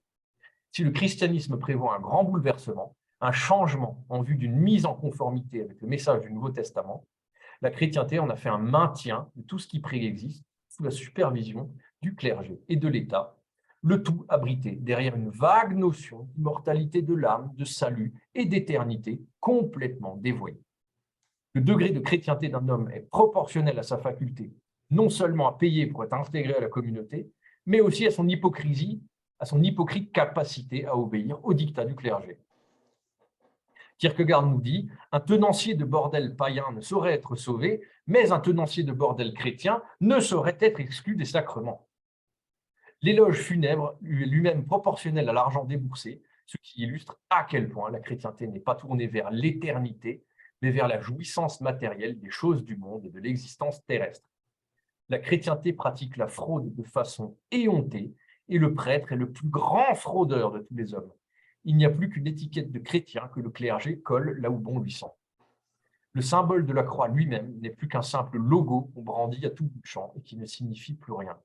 Ce n'est qu'un insigne ou un badge dénué de toute puissance. La conclusion critique de ce constat est aussi radicale qu'évidente. Je cite, « Le changement du paganisme consiste en ce que tout est resté le même, mais en prenant le nom de chrétien. » Fin de citation. Nous sommes certes tous hommes ou disons des hommes, mais si nous sommes tous autodéterminés comme chrétiens sans avoir quoi que ce soit à faire, sans ajouter la valeur de devoir être individu face à Dieu, alors c'est le concept de chrétien même et tout son contenu qui est vidé de son sens et se trouve réduit à néant. L'homme étiqueté chrétien par le clergé ne sort pas du tout du paganisme. Le coup de poing sur la table de Dieu, citation de Kierkegaard, vise à séparer l'individu de la foule grâce au message du christianisme. Il doit subsister une dissonance et même une discorde entre l'individu et l'espèce, entre l'individu et l'humain, qui est aboli dans la chrétienté, au nom d'un vivre ensemble en harmonie fallacieux, qui n'est en fait rien d'autre qu'un outil de contrôle des foules, dissimulé derrière une liberté de conscience illusoire. En poussant cette critique jusqu'à son paroxysme, la chrétienté a rusé avec l'enseignement divin jusqu'à abolir purement et simplement le christianisme. La chrétienté supplante le christianisme en recourant à l'hypocrisie la plus totale. je cite, la chrétienté est précisément une défection au christianisme. Fin de citation. Si être chrétien est une source de malheur dans l'existence terrestre, ce n'est pas pour autant que le chrétien devrait tout faire pour être malheureux. La crucifixion et le sacrifice constant du Christ devraient viser non pas à faire des hommes de simples masochistes qui se servent de la douleur et de la souffrance pour affirmer leur foi, mais à accepter la condition d'homme au nom du salut par la foi. C'est la condition humaine elle-même qui est cruelle, pas le message intrinsèque du christianisme. Pourtant, c'est précisément ce que Kierkegaard tente d'appliquer comme amalgame et d'imposer en vain. Ce pessimisme spirituel récurrent lui ferait prendre le parti inverse de la chrétienté, pour qui le christianisme est gratuit. Pour Kierkegaard, la souffrance est nécessaire au devenir chrétien, et si elle vient à manquer dans l'existence, il faut la provoquer de soi-même comme un mode de paiement alternatif. Dans cette conception, il est nécessaire de payer de sa personne pour être pleinement chrétien, et de le faire délibérément. Ma critique se fait donc encore plus acerbe. S'il est évident qu'acheter le christianisme à grand renfort d'argent et de pouvoir ne fonctionne en aucun cas, payer par une somme de malheur pour accéder à la foi est un tout autre moyen de détourner le message du christianisme qui devrait juste consister à surmonter les épreuves de l'existence grâce à une succession de choix permettant de les surmonter. Les spéculations et le psychologisme qui concernent l'écriture kierkegaardienne et ses motivations sont allés bon train, ça je l'ai déjà dit, mais je n'y accorde toujours pas grande importance. Seulement en imposant le malheur dans la démarche chrétienne, Kierkegaard limite la liberté de l'individu, dont il est pourtant un des plus éminents représentants. Que chaque individu conscient de son importance et de sa responsabilité investisse toutes ses forces dans la bataille existentielle grâce à la foi, voilà un message envisagé sous un jour plus positif. Le chrétien authentique ne devrait pas avoir à souffrir toujours plus, mais à devenir toujours plus individu par ses propres moyens. L'individu sadien, par exemple, est orienté dans une dominante de bien ou de mal par la nature. Il est donc lui aussi limité par ses passions et la somme de ce qui motive ses actions. Devenir individu stirnerien est probablement le plus libre parmi les trois auteurs que j'évoque. Mais c'est l'indétermination conceptuelle voulue par Stirner qui le rend peut-être trop difficile à cerner et à mettre en pratique. Kierkegaard affirme que Dieu agit par amour, puisqu'il veut être aimé de ses créatures, et qu'en nous forçant à vivre en groupe sous sa férule, il cherche constamment à nous faire devenir individus. Dieu aspire pour l'homme à un dépassement de sa condition et de ses instincts animaux au profit du devenir individu. L'individu est un homme en constante transformation, tourné vers l'intérieur et vers un perfectionnement constant. Les 1000 prêtres et les 2000 églises de l'époque de Kierkegaard auront plus un seul, n'est plus d'individu chrétien. Car toute l'affaire repose sur la donnée facétieuse que nous sommes tous chrétiens, ce qui est justement une facétieuse abolition du christianisme. Que les hommes ne se rassurent pas en pensant que la grâce est automatiquement donnée pour moi, autant que pour les autres, parce qu'il n'y a aucune gratuité rédemptrice pour Kierkegaard. Je cite, « Car on ne reçoit pas au ciel sous cette adresse, l'on n'y parvient pas plus ainsi que l'on arrive par voie de terre en Australie. » Fin de citation. En effet, chaque homme voit, pour ainsi dire, midi à sa porte, comme le dit l'adage populaire. Et si les hommes sont redoutablement lucides en termes de matérialité dans la sphère générale, ils le sont beaucoup moins en termes de spiritualité. L'homme est, je cite, un être récalcitrant. Fin de citation. Il se laisse guider ou donner des ordres dès lors que le pouvoir de coercition qui s'oppose à lui est supérieur à sa propre puissance de refus. S'il est convaincu après examen qu'il est capable de triompher de ce qui s'oppose à lui, il se révolte dans le défi. S'il ne peut pas se rebeller sans être sûr ou presque sûr de sa défaite écrasante, l'homme utilise l'hypocrisie. Et c'est précisément ce qu'il fait en épousant la chrétienté doctrinaire plutôt qu'en adhérant au christianisme. Kierkegaard insiste encore sur la nécessité de la souffrance intrinsèque au christianisme, avec moult citations et références bibliques à l'appui. C'est là la destination du chrétien ou du chevalier de la foi, pour qui toutes les choses terrestres ne doivent plus être que des enfantillages en comparaison des affaires spirituelles. Je cite, de là ces incessantes exhortations à ne pas se scandaliser, en voyant que ce qui, au sens le plus sublime et divin, est le salut, doit être si cruel pour la nature humaine. Fin de citation. Les hommes préfèrent donc éviter le rapport direct au christianisme et se cacher dans l'hypocrisie de la chrétienté, qui a universalisé le fait d'être chrétien et l'a transformé en une félicité gratuite. Mais cela ne peut qu'être voué à l'échec dans la pensée de l'auteur danois. Dieu est dans l'intériorité et nul n'est capable de fuir sa propre intériorité. Je cite, « Malheureusement, Dieu est une puissance contre laquelle on ne se rebelle pas ainsi. » Fin de citation. Une église devient un lieu équivoque. Elle est autorisée par l'État, fréquentée par les chrétiens et désertée par un Dieu qu'on ne dupe pas aussi facilement à grand renfort d'hypocrisie. L'État et l'Église cherchent à abolir le christianisme tout en le propageant, ce qui cultive l'équivoque. Une fois encore, l'incompréhension des masses est le terreau fertile du pouvoir en place.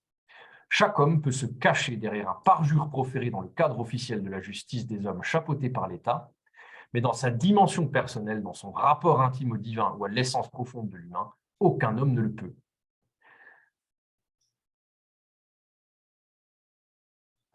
Pour Stirner, l'unique n'a qu'à décider de ce en quoi il croit, mais la morale des hommes devrait décourager le parjure en premier lieu, plus que la crainte d'un éventuel être divin. Kierkegaard, quant à lui, redouble d'ardeur et force le lecteur à admettre que le serment officiel prêté dans la sphère générale n'a plus aucune valeur dès lors qu'il n'est pas en accord avec la conviction personnelle de l'individu. Il en va ainsi pour les hommes d'État, d'Église et de loi. La critique de l'hypocrisie chrétienne se poursuit allègrement avec le recours à l'ironie. Le prédicateur doit surtout prêcher des demi-vérités et agir en son nom propre bien différemment de ce qu'il préconise s'il y trouve un intérêt, à tel point que la plume kierkegaardienne devient étrangement proche dans ses derniers écrits de celle d'un sade. Encore une citation. « Car de même qu'un mariage n'est à l'abri de l'ennui et n'est intéressant que si le mari est infidèle à sa femme, et réciproquement, de même aussi, le vrai ne prend d'intérêt, et d'immense intérêt, que si on laisse saisir, entraîner, ravir par lui, dans l'exaltation, mais bien entendu en pratiquant exactement le contraire, tout en trouvant une sournoise assurance à s'en tenir là. » Fin de citation. Il n'est pas question pour convenir à l'Assemblée dominicale de prêcher le vrai ou d'être un véritable témoin de la vérité. Il suffit d'avoir quelques titres à son actif pour plaire et perpétuer l'hypocrisie. Toute cette carrière de prédicateur n'a d'autre but que de gagner de l'argent et de continuer à dévoyer le message biblique. Voilà comment on rend culte à Dieu dans les églises. Kierkegaard n'en finit plus d'enchaîner les remontrances et les mises en garde. Gardez-vous de ceux qui aiment se promener en robe longue. Il clame tout simplement, je cite, « Gardez-vous des prêtres ». Le vrai chrétien doit éviter d'écouter le message des prêtres qui refusent la souffrance. Ils prennent leurs paroissiens pour, je cite, « une bonne ouaille à tondre, une honnête médiocrité devant qui se forme l'éternité ». Fin de citation. Le Christ lui-même ne porte pas une accusation sur l'accoutrement des prédicateurs, mais sur le clergé dans son entièreté. Les robes longues qui deviennent un signe particulier distinctif des prêtres ne sont qu'une duperie supplémentaire, une touche de divin dans le terrestre qu'ils s'approprient allègrement. Je cite encore une fois, « Les robes longues font involontairement penser à quelque chose de caché. Elles sont très commodes pour cela, et le christianisme officiel a beaucoup à cacher, car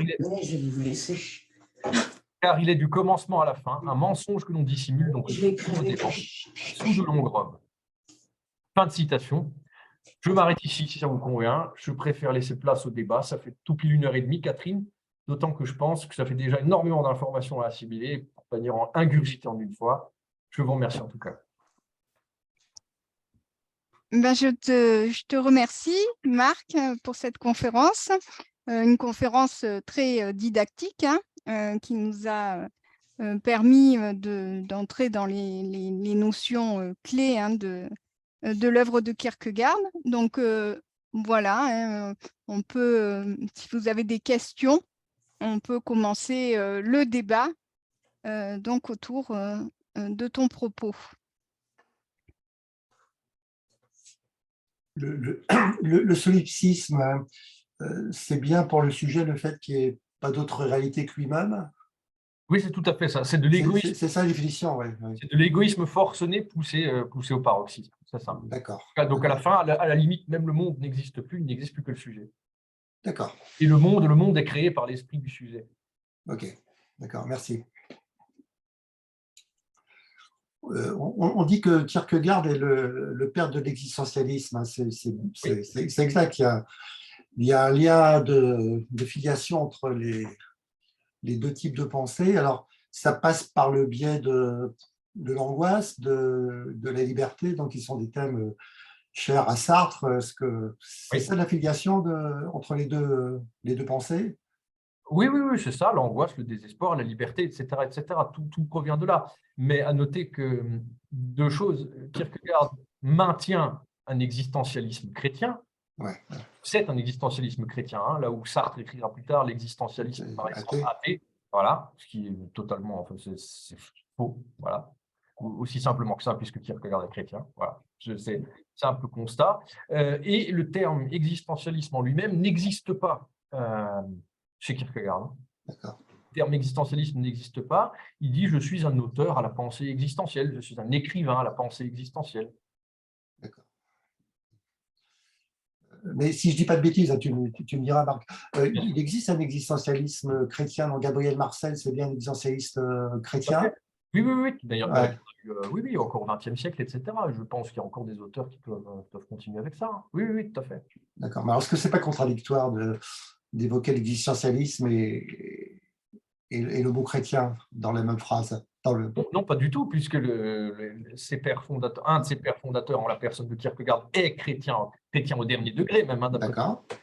d'après tout ce que j'ai pu dire, je crois que c'est très clair. Oui, d'après ce que tu as expliqué, d'accord. Et ce qui est difficile, très difficile à saisir chez Kierkegaard, c'est le côté chrétien sans le clergé. C'est le christianisme sans la religion. C'est la foi de l'individu la plus pure, la plus cherchée, la plus souhaitée, sans le prêtre, sans le pasteur. D'accord. Il n'y a qu'un seul livre, c'est le Nouveau Testament. Il n'y a qu'un seul catéchisme, soit comme le Christ. Terminé, tout le reste on déblaye. D'accord. Ouais.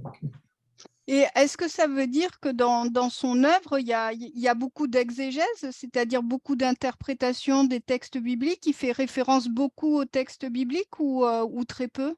Alors, ça dépend de l'ouvrage, mais quand il est dans le philosophico-théologique, il y en a beaucoup, beaucoup, beaucoup, ici, Oui.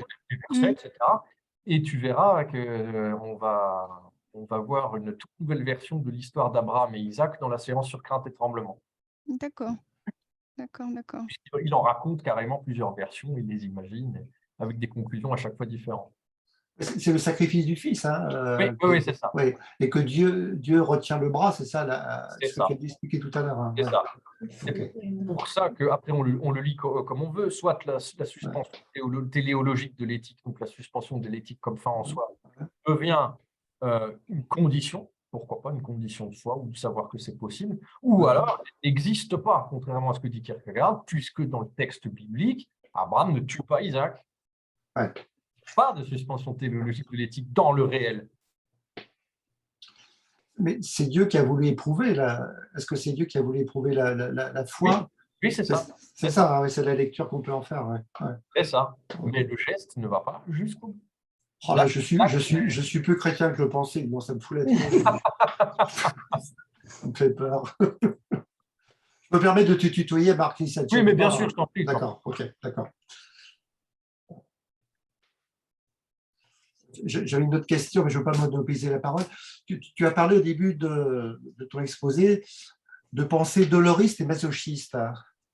Oui, puisque le chrétien est obligé de souffrir. Doloriste, c'est peut-être un peu fort, puisque ça… Mais moralement, si l'individu ne souffre pas, il n'est pas chrétien. Pour Kierkegaard, c'est simple que ça. D'accord.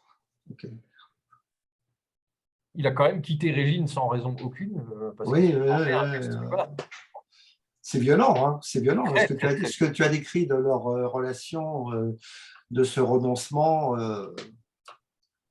oh là là, c'est complexe à comprendre cette relation, et surtout de son point de vue à lui. Oui.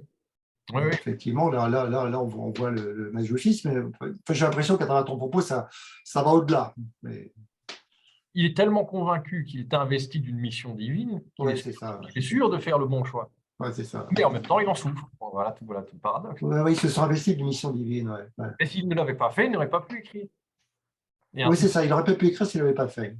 Donc, il était condamné à le faire d'une certaine façon. Pour être en adéquation avec la mission divine, oui. D'accord. On est dans un espèce de martyrologue. Et tout le problème, encore une fois, c'est paradoxal, complexe et ambivalent, parce qu'effectivement, Kierkegaard se complaît là-dedans. Mais il a tellement œuvré, tellement bien fait, tellement bien écrit, est-ce qu'on peut vraiment lui donner tort?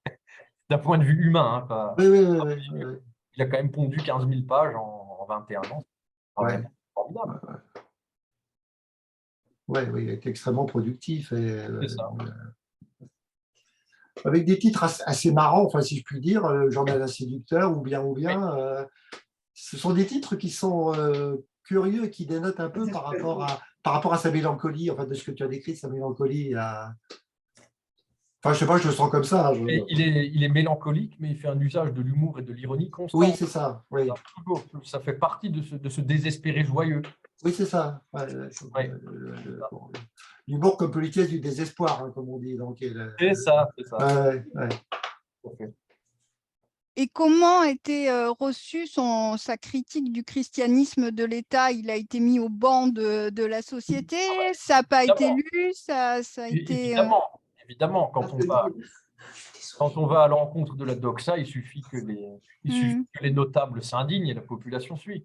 Et ça a fait polémique tout de suite, ces écrits, ou ils ont été… Ça a fait polémique dans la mesure du fait. Ça a fait polémique dans la mesure du fait où ça a fait polémique dans la mesure du fait où comment dire? Ah, je perds mes mots maintenant, c'est malin. Je crois que j'ai trop parlé, en fait. Non, ça fait polémique dans la mesure du fait où il avait une renommée dans Copenhague. Il commençait, etc. Mais il était plus connu pour sa famille, pour son intelligence, etc., que pour certains de ses ouvrages. Son ouvrage, ça je l'ai lu encore hier, au gré de mes recherches, ma rédaction, etc.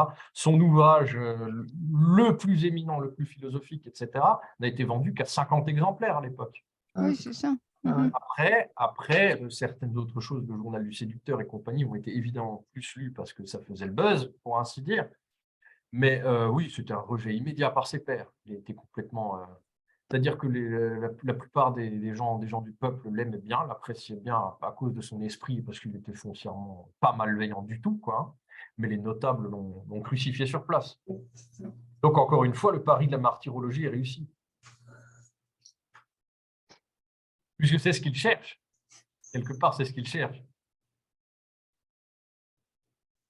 Tu as parlé aussi tout à l'heure du conflit avec le journal satirique de l'époque, l'équivalent du journal du Canard enchaîné, le Corsaire. Ça a été un conflit très violent, d'après ce que tu as décrit. Il a été très, très vilipendé, très caricaturé. En fait, ça dure des années et des années. Ouais. Donc, il a souffert de cette caricature, de cette mise en caricature. En fait, tout part d'un bisbis, d'un problème avec un type qui était, je crois même, alors c'est un détail, hein, parce que le Gus n'est pas très intéressant lui-même, c'était quelqu'un qui était dans sa promo, quelqu'un qui a fait ses études avec lui, et qui se dit, bah, tiens, maintenant que lui, il est connu, je vais m'en servir comme d'un tremplin. Donc, il est allé voir le Corsaire, ils ont commencé à polémiquer comme ça. Et ça dure pendant un certain temps, mais c'est épisodique, c'est surtout à la fin, là, avec cette représentation au centre du monde, où il le prend très, très mal de se faire… En fait, il ne supporte pas l'accusation de solipsisme parce qu'il ne la souhaite pas. Il ne supporte pas cette accusation. Hein, non. Alors que pourtant, il fait tout pour, quoi. Bah oui, donc il y a des contradictions. Oui, donc, il y a certaines contradictions. Et il y a aussi une citation bien connue du journal que je n'ai plus sous la main, peut-être que je la retrouverai, où il dit qu'il est persuadé que dans chaque génération, il y a quelques hommes sur la Terre, hein, dans chaque génération d'êtres humains, il y a quelques hommes qui sont sacrifiés pour l'ensemble, qui sont sacrifiés sous-entendu par Dieu, hein, encore Abraham et Isaac, au nom de l'humanité, au sein de l'humanité, et il se met immédiatement là-dedans. Il pense être ça, quoi. Ouais. Moi, ça me faisait penser en t'écoutant qu'il y a à Rousseau, tout simplement. Là. Il y a le côté protestant aussi de Rousseau, du calviniste pour Rousseau. Bon, je ne sais pas de quelle tendance est Kierkegaard. Mais bon, il y a ce rapport direct à Dieu, et puis là aussi l'anticléricalisme et la dénonciation de l'Église comme étant aussi une carrière, enfin tout ce que dit Kierkegaard, là, et Rousseau le dit aussi, et Rousseau en subit les conséquences, parce son livre est brûlé, il est excommunié, il y a tout un tas de choses qui lui tombent dessus, là, et pas seulement à Paris, mais aussi dans les États du Nord, de l'Allemagne et tout ça. Donc il est quand même après pourchassé à partir de ça, quoi. C'est à partir de ce qu'il a dit, à la fois sur le plan politique, avec le contrat social, et sur le plan religieux, avec la profession de foi du vicaire savoyard, quoi. Ouais. C'est ça aussi là qui est… Moi, ça me fait penser aussi à ce que tu disais, au côté, vraiment, ce que Kierkegaard ne dit pas, c'est, enfin, ou il le dit peut-être, mais je ne connais pas. Donc, c'est le côté, finalement, qui est de l'individu qui, pourquoi être chrétien, quoi, pourquoi certains sont chrétiens, pourquoi lui est chrétien, etc. Là, et s'engage dans la foi, et d'autres, bon, finalement, sont dans la différence. Stirner, il dit que le christianisme, finalement, n'a aucun intérêt, que c'est quelque chose qui est mort au 19e siècle quand il écrit L'unique est sa propriété. Donc, il dit aux autres aux jeunes hegeliens que ce n'est pas un sujet intéressant, qu'il vaut mieux s'occuper d'autres choses et d'avoir d'autres ennemis que la religion et le catholicisme. Il y a ce côté-là d'engagement personnel qui disparaît un peu là, chez Kierkegaard, quoi, je trouve. Là, comment finalement quelqu'un peut être aussi enthousiasmé par le message du Christ, etc. Et s'engager dans cette voie, quoi. Et justement, c'est ce que je dis, c'est encore une des bizarreries, une des singularités du personnage, c'est ce que je disais au début. Pendant qu'il y a cette effervescence et ce limon intellectuel magnifique en Allemagne, avec les Stirner, les Marx, les Bauer, les Bakhtin, tout le monde, qui sont en train de travailler à faire une révolution politique, lui, il y va, il reste pas très longtemps, il rentre et il ne fait plus que de la philosophie de la religion. C'est un ovni par rapport aux autres qui ne font que de la politique. Et oui, l'engagement personnel, le devenir individu, après, comme dit, il est propre à chacun, mais Kierkegaard est vraiment, véritablement dans le message, tu dois faire comme le Christ.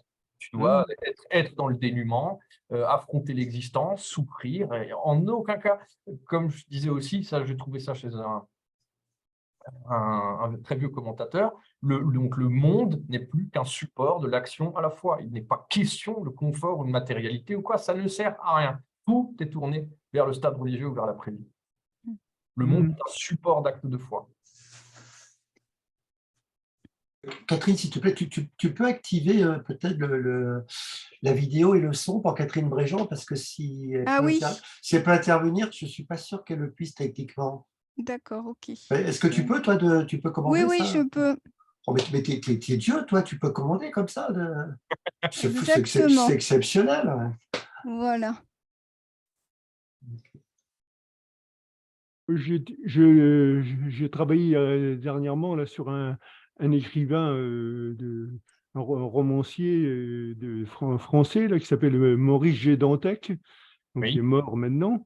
Donc c'est un auteur polémique, etc. Là, et justement, il va finir sa vie à Montréal. Là, il va se convertir au christianisme là-bas. Et donc ça nous semble assez rare aujourd'hui comme choix, parce que bon, il n'y a pas tellement de témoignages. Bon, il y a peut-être des témoignages, mais ils sont peut-être réservés au cercle limité des catholiques et des protestants, je ne sais pas. Mais il n'y a pas trop de témoignages comme ça de quelqu'un d'un peu médiatique comme l'était Dantec, quoi. Et donc, c'est assez intéressant parce qu'il définit un peu je crois, à un moment donné, je n'ai pas trouvé la citation, mais c'est un peu ce qu'il dit pour le philosophe. Il dit devenir philosophe, je vais prendre la citation exacte parce que j'ai ouvert. Devenir philosophe au dernier jour du XXe siècle, c'est atteindre la vérité en pleine tête avec un fusil à lunettes. Belle citation. Et il a la même chose quand il rencontre Dieu. C'est aussi là, devenir chrétien, c'est ça. Quand il s'imagine en passant se présentant devant Saint-Pierre, et aussi avec un fusil à lunettes, et puis posant des questions à ceux qui l'attendent là-haut, qu'il n'a pas osé poser sur Terre, quoi. Alors, c'est assez intéressant, là, que Kierkegaard aurait eu ce genre de conduite, là, un peu forte. Et en plus, quand il dit « Dieu est une personne », c'est à comprendre au sens littéral. J'en suis intimement convaincu, c'est à comprendre au sens littéral. Quand il dit « Je veux pour l'éternité m'entretenir avec le Christ dans un jardin rempli de roses », c'est littéral. Il pense vraiment que dans son après-vie, il y aura ça. Si j'ai bien compris ta pensée, là, en continuité avec ce que vient de dire Tanguy, dans la présentation que tu as faite du concept de Dieu, tu as bien dit, toi, tu as bien insisté sur la notion du fait que c'était une personne et qu'il n'y avait pas de prédestination, mais de libre arbitre. C'est bien ça, hein, ce que tu as dit Oui, tout à oui, l'heure. oui. Hein. On n'est pas Ouais. dans un calvinisme, on reste dans un luthéranisme D'accord, classique, mais exacerbé, quoi. d'accord. Et un piétisme aussi, hein, ça je ne l'ai pas dit parce que on insiste là-dessus, et le piétisme des frères moraves, hein, essentiellement, quoi. Voilà ce qui a influencé son enfance. Alors, moi, j'y vois une contradiction dans les termes, mais est-ce que je me trompe? Parce que l'idée de libre arbitre, pas pour moi, dans le concept de Dieu, va plutôt avec l'idée de Dieu va plutôt avec le concept de prédestination, il s'oppose au concept de libre arbitre. Alors, est-ce qu'il n'y a pas déjà l'émergence de la pensée existentialiste chez Kierkegaard quand il dit ça? Je ne sais pas si tu comprends le sens de ma question. J'ai du mal à la comprendre moi-même. Hein. C'est un peu confus dans ma tête. Mais j'ai noté ce que tu as dit là tout à l'heure sur. Ouais. Eh bien, soit Dieu décide de tout et sait tout à l'avance, auquel cas il y a une prédestination intégrale, hein, les mots sont là dans la définition. Soit il y a Dieu et création et créature jetée au monde avec un libre arbitre. D'accord, ok. Avec un libre arbitre, d'accord. Okay. Donc il octroierait à sa créature un libre arbitre, de certaine façon. C'est ça, d'accord. C'est sympa Dieu quand même. Hein. Ça aurait pu être pire. Hein. C'est ça. Vous verrez dans la séance de la semaine prochaine sur crainte et tremblement, hein, si je ne me trompe. Je sais même plus. Oui, c'est ça. C'est ça. Et tu dis que c'est un ovni par rapport à ses positions religieuses, mais quand même, il a en commun avec les autres une critique de la modernité vraiment virulente. Hein. C'est peut-être ce qu'il partage avec les Stirner, les Bauer et les autres. C'est vraiment une critique radicale du christianisme d'État. J'ai sauté sur l'occasion de faire les derniers textes là. Puisque Tanguy est là, puisque les participants de l'année dernière sur Stirner sont là aussi majoritairement, puisque tu es là, parce que la critique de l'État n'apparaît que très tard, très tard. D'accord. Alors que la critique du clergé, elle est là depuis on va dire les premières années, quoi, hein. Il est fraîchement sorti de thèse, il a commencé à écrire le journal, et tout de suite, ça commence déjà dans les années 40, quoi. Alors que cette critique de l'État, c'est vraiment typique de la fin, hein, c'est vraiment 1855. Quoi, 1855. Mais en fait, c'est toujours la modernité qui est visée. Non, pas forcément. Oui et non. Oui, si. Enfin, lui, c'est la dégénérescence de la chrétienté qui le dérange. Mais elle commence quand pour lui? Elle a toujours été là Elle a très certainement toujours été là. Ah ouais. Alors, si en plus, et là, il ne parle que de son Danemark natal. Alors, si on commence à lui parler de Rome et du Vatican, le type fait une attaque sur place, quoi. Tu as parlé tout à l'heure du saut de la foi, dont j'ai noté tes propos, que tu as défini comme étant un saut dans le vide jusqu'à l'absurde motivé par la foi. Tu peux revenir, s'il te plaît, sur ces définitions jusqu'à l'absurde, c'est-à-dire… Qu'est-ce que tu mets sous ce mot-là, s'il te plaît donc, qu'est-ce que Kierkegaard met sous ce mot-là? Jusqu'où ça peut aller? Alors, on verra aussi ça la semaine prochaine. À moins que j'anticipe peut-être sur ton exposé la semaine prochaine. Non, mais il faut aussi que je me rafraîchisse la mémoire. J'ai fait ces définitions-là hier soir pour vous montrer à quel point elles sont entremêlées. Oui. Pour utiliser le lexique, hein, je l'ai fait à ma sauce sans regarder les définitions des lexiques différents kierkegaardiens. Alors, c'est un saut dans le vide, mais c'est un saut vers le haut. Hein. C'est un saut vers le haut, puisqu'on va vers le religieux. Dans l'ordre, dans l'ordre moral, dans l'ordre de l'appréciabilité, on a la sphère esthétique en bas, la sphère éthique au milieu et le divin en haut. D'accord. Ouais. Tu parles des 3 stades que tu as définis après. C'est ça. Cela dit, il y a des gens qui basculent de l'esthétique à l'éthique, et puis il y a des allers-retours, hein, et dans l'esthétique, il y a de l'éthique et ainsi de suite, mais disons qu'il y a une dominante générale chez les êtres humains. Et après, tu as des cas particuliers, un artiste ou un poète, Kierkegaard, poète du religieux. Ça veut dire que ces gens-là, par exemple, sautent allègrement par-dessus l'éthique et vont directement de l'esthétique au divin. D'accord. Avant de rechoir dans l'esthétique. Parce que nul homme ne reste dans le divin en permanence, sous peine de ce que Kant appelle un état de béatitude, quoi. Merci, c'est clair. Ça m'éclaire. Donc, c'est un sauteur en hauteur, en fait. Voilà. Mais après, il y a différents. En plus, là où ça se complique, comme pour changer avec Kierkegaard, il y a différents types de sauts, quoi. Ouais, Il y a différents types de sauts et il y a un mouvement de bascule. Il y a de l'esthético-éthique, de l'éthico-religieux et qu'est-ce que j'ai oublié, et de l'esthético-religieux. Et les sphères sont séparées, mais elles ne sont pas définitives. Elles ne sont pas en vase clos. Oui, tu as dit qu'elles étaient intriquées tout à l'heure, si j'ai bien compris ton propos. Ouais. C'est intéressant, tous ces concepts. Il y a des citations de Kierkegaard où on l'attaque là-dessus, où on lui demande des explications et il répond « mais c'est pourtant clair », alors qu'en fait, ça n'est pas du tout. Ouais. Tu as dit aussi tout à l'heure, quand tu as défini l'angoisse sur Kierkegaard, que c'était l'analyse infinie des possibles, c'était lié à l'analyse infinie des possibles, et qu'il y avait toujours angoisse de quelque chose. L'angoisse, c'est toujours angoisse de quelque chose. C'est un peu comme la phénoménologie, quoi. Oui, c'est comme la conscience, c'est genre conscient de quelque chose. La conscience, c'est toujours angoisse de quelque chose. C'est ça, c'est l'intentionnalité de la conscience, tout à fait, oui. Excuse-moi, je t'ai coupé la parole. C'est ça que tu fais allusion. Oui, c'est comme l'intentionnalité. C'est l'intentionnalité phénoménologique. C'est ça, c'est ça. Là, c'est pareil. L'angoisse a toujours un objet. D'accord, l'angoisse a toujours un objet. Voilà. Et l'angoisse ultime, l'angoisse qui est celle de tous les hommes, l'angoisse ultime, c'est celle de la mort, quoi. Là, oui, tu as évoqué ça tout à l'heure. Oui, il faut lire le très beau texte là-dessus. Et en plus, il y a un clin d'œil fait à Kierkegaard par Rosenzweig. Il faut lire les 3 premières pages de l'Étoile de la Rédemption. C'est tout de suite dedans. Je pense que ça s'intitule d'ailleurs « De la mort », tout simplement. C'est 3 pages comme ça. D'accord. Et après, tu as évoqué le désespoir, si je t'ai bien compris, comme le stade ultime de l'angoisse. Alors, c'est ça, mais ce n'est pas que ça. C'est pas que ça, d'accord. C'est de l'angoisse dégénérée, mais ça a une identité autre, quoi. Okay. Ce faisant, le concept évolue. Ouais, donc, c'est plus subtil que ça, d'accord. Okay. C'est ça.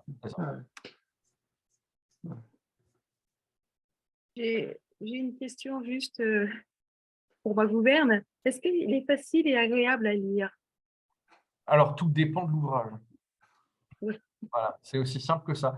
Si vous vous attaquez ou bien au stade sur le chemin de l'existence ou sur la crise dans la vie d'une actrice, des choses comme ça, tout ce qui est littéraire, pas de problème, ça passe tout seul. Si on se met à attaquer le concept de l'angoisse, le traité du désespoir ou le post-scriptum aux miettes, c'est un peu plus compliqué. Parce que vous avez dit qu'il était un poète en même temps, qu'il y avait un aspect littéraire. Tout à fait. Là, il faut lire. Et encore, il y a de petits écrits, de petits fragments là que je n'ai pas forcément en tête, mais oui, il y a de tout. Il y a de tout. Et il y a aussi, surtout, comme il se dit poète du religieux, si vous êtes intéressé par la théologie ou autre, alors il est bon de lire les discours édifiants. Il y a plusieurs séries de discours édifiants. Oui. Où là, on est dans la théologie accessible à tous, dans le message d'espérance, etc., etc. Et Kierkegaard désespérait d'ailleurs qu'on veuille retenir ses œuvres philosophiques majeures plus que sa théologie et ses discours édifiants dont il était particulièrement fier. Merci.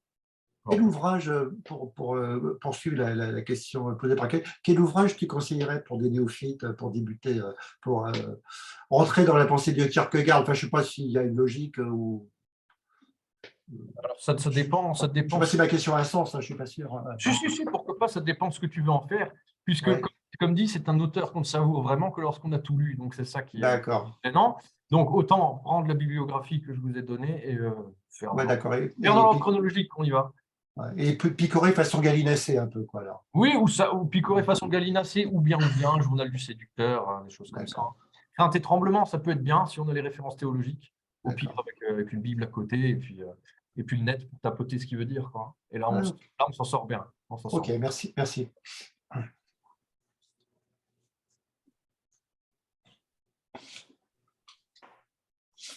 D'autres questions?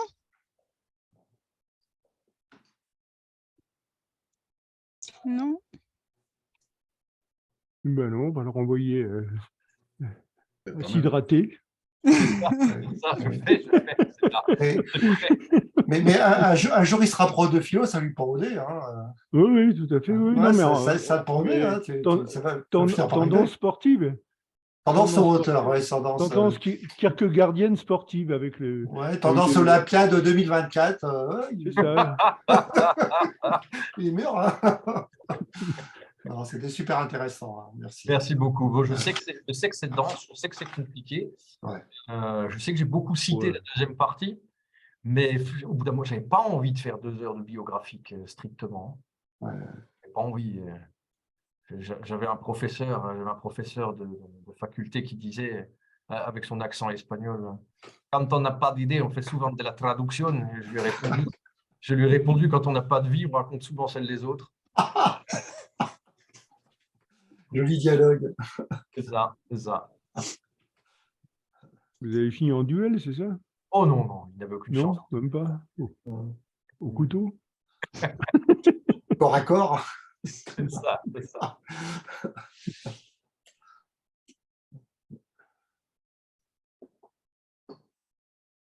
Bon, mais on va peut-être clore notre séance d'aujourd'hui pour se retrouver mardi prochain. Mardi prochain, C'est ça. 14 h pour crainte et tremblement. Alors.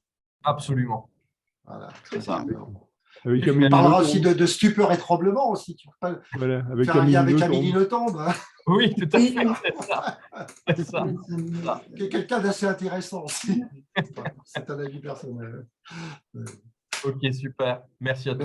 Merci à toi. Merci, au revoir. Merci, Super. au revoir. Merci. Au revoir à mardi prochain alors. Au revoir. À mardi. À mardi. Non. Au revoir. Au revoir. Laisse aller. Non, je vais parler.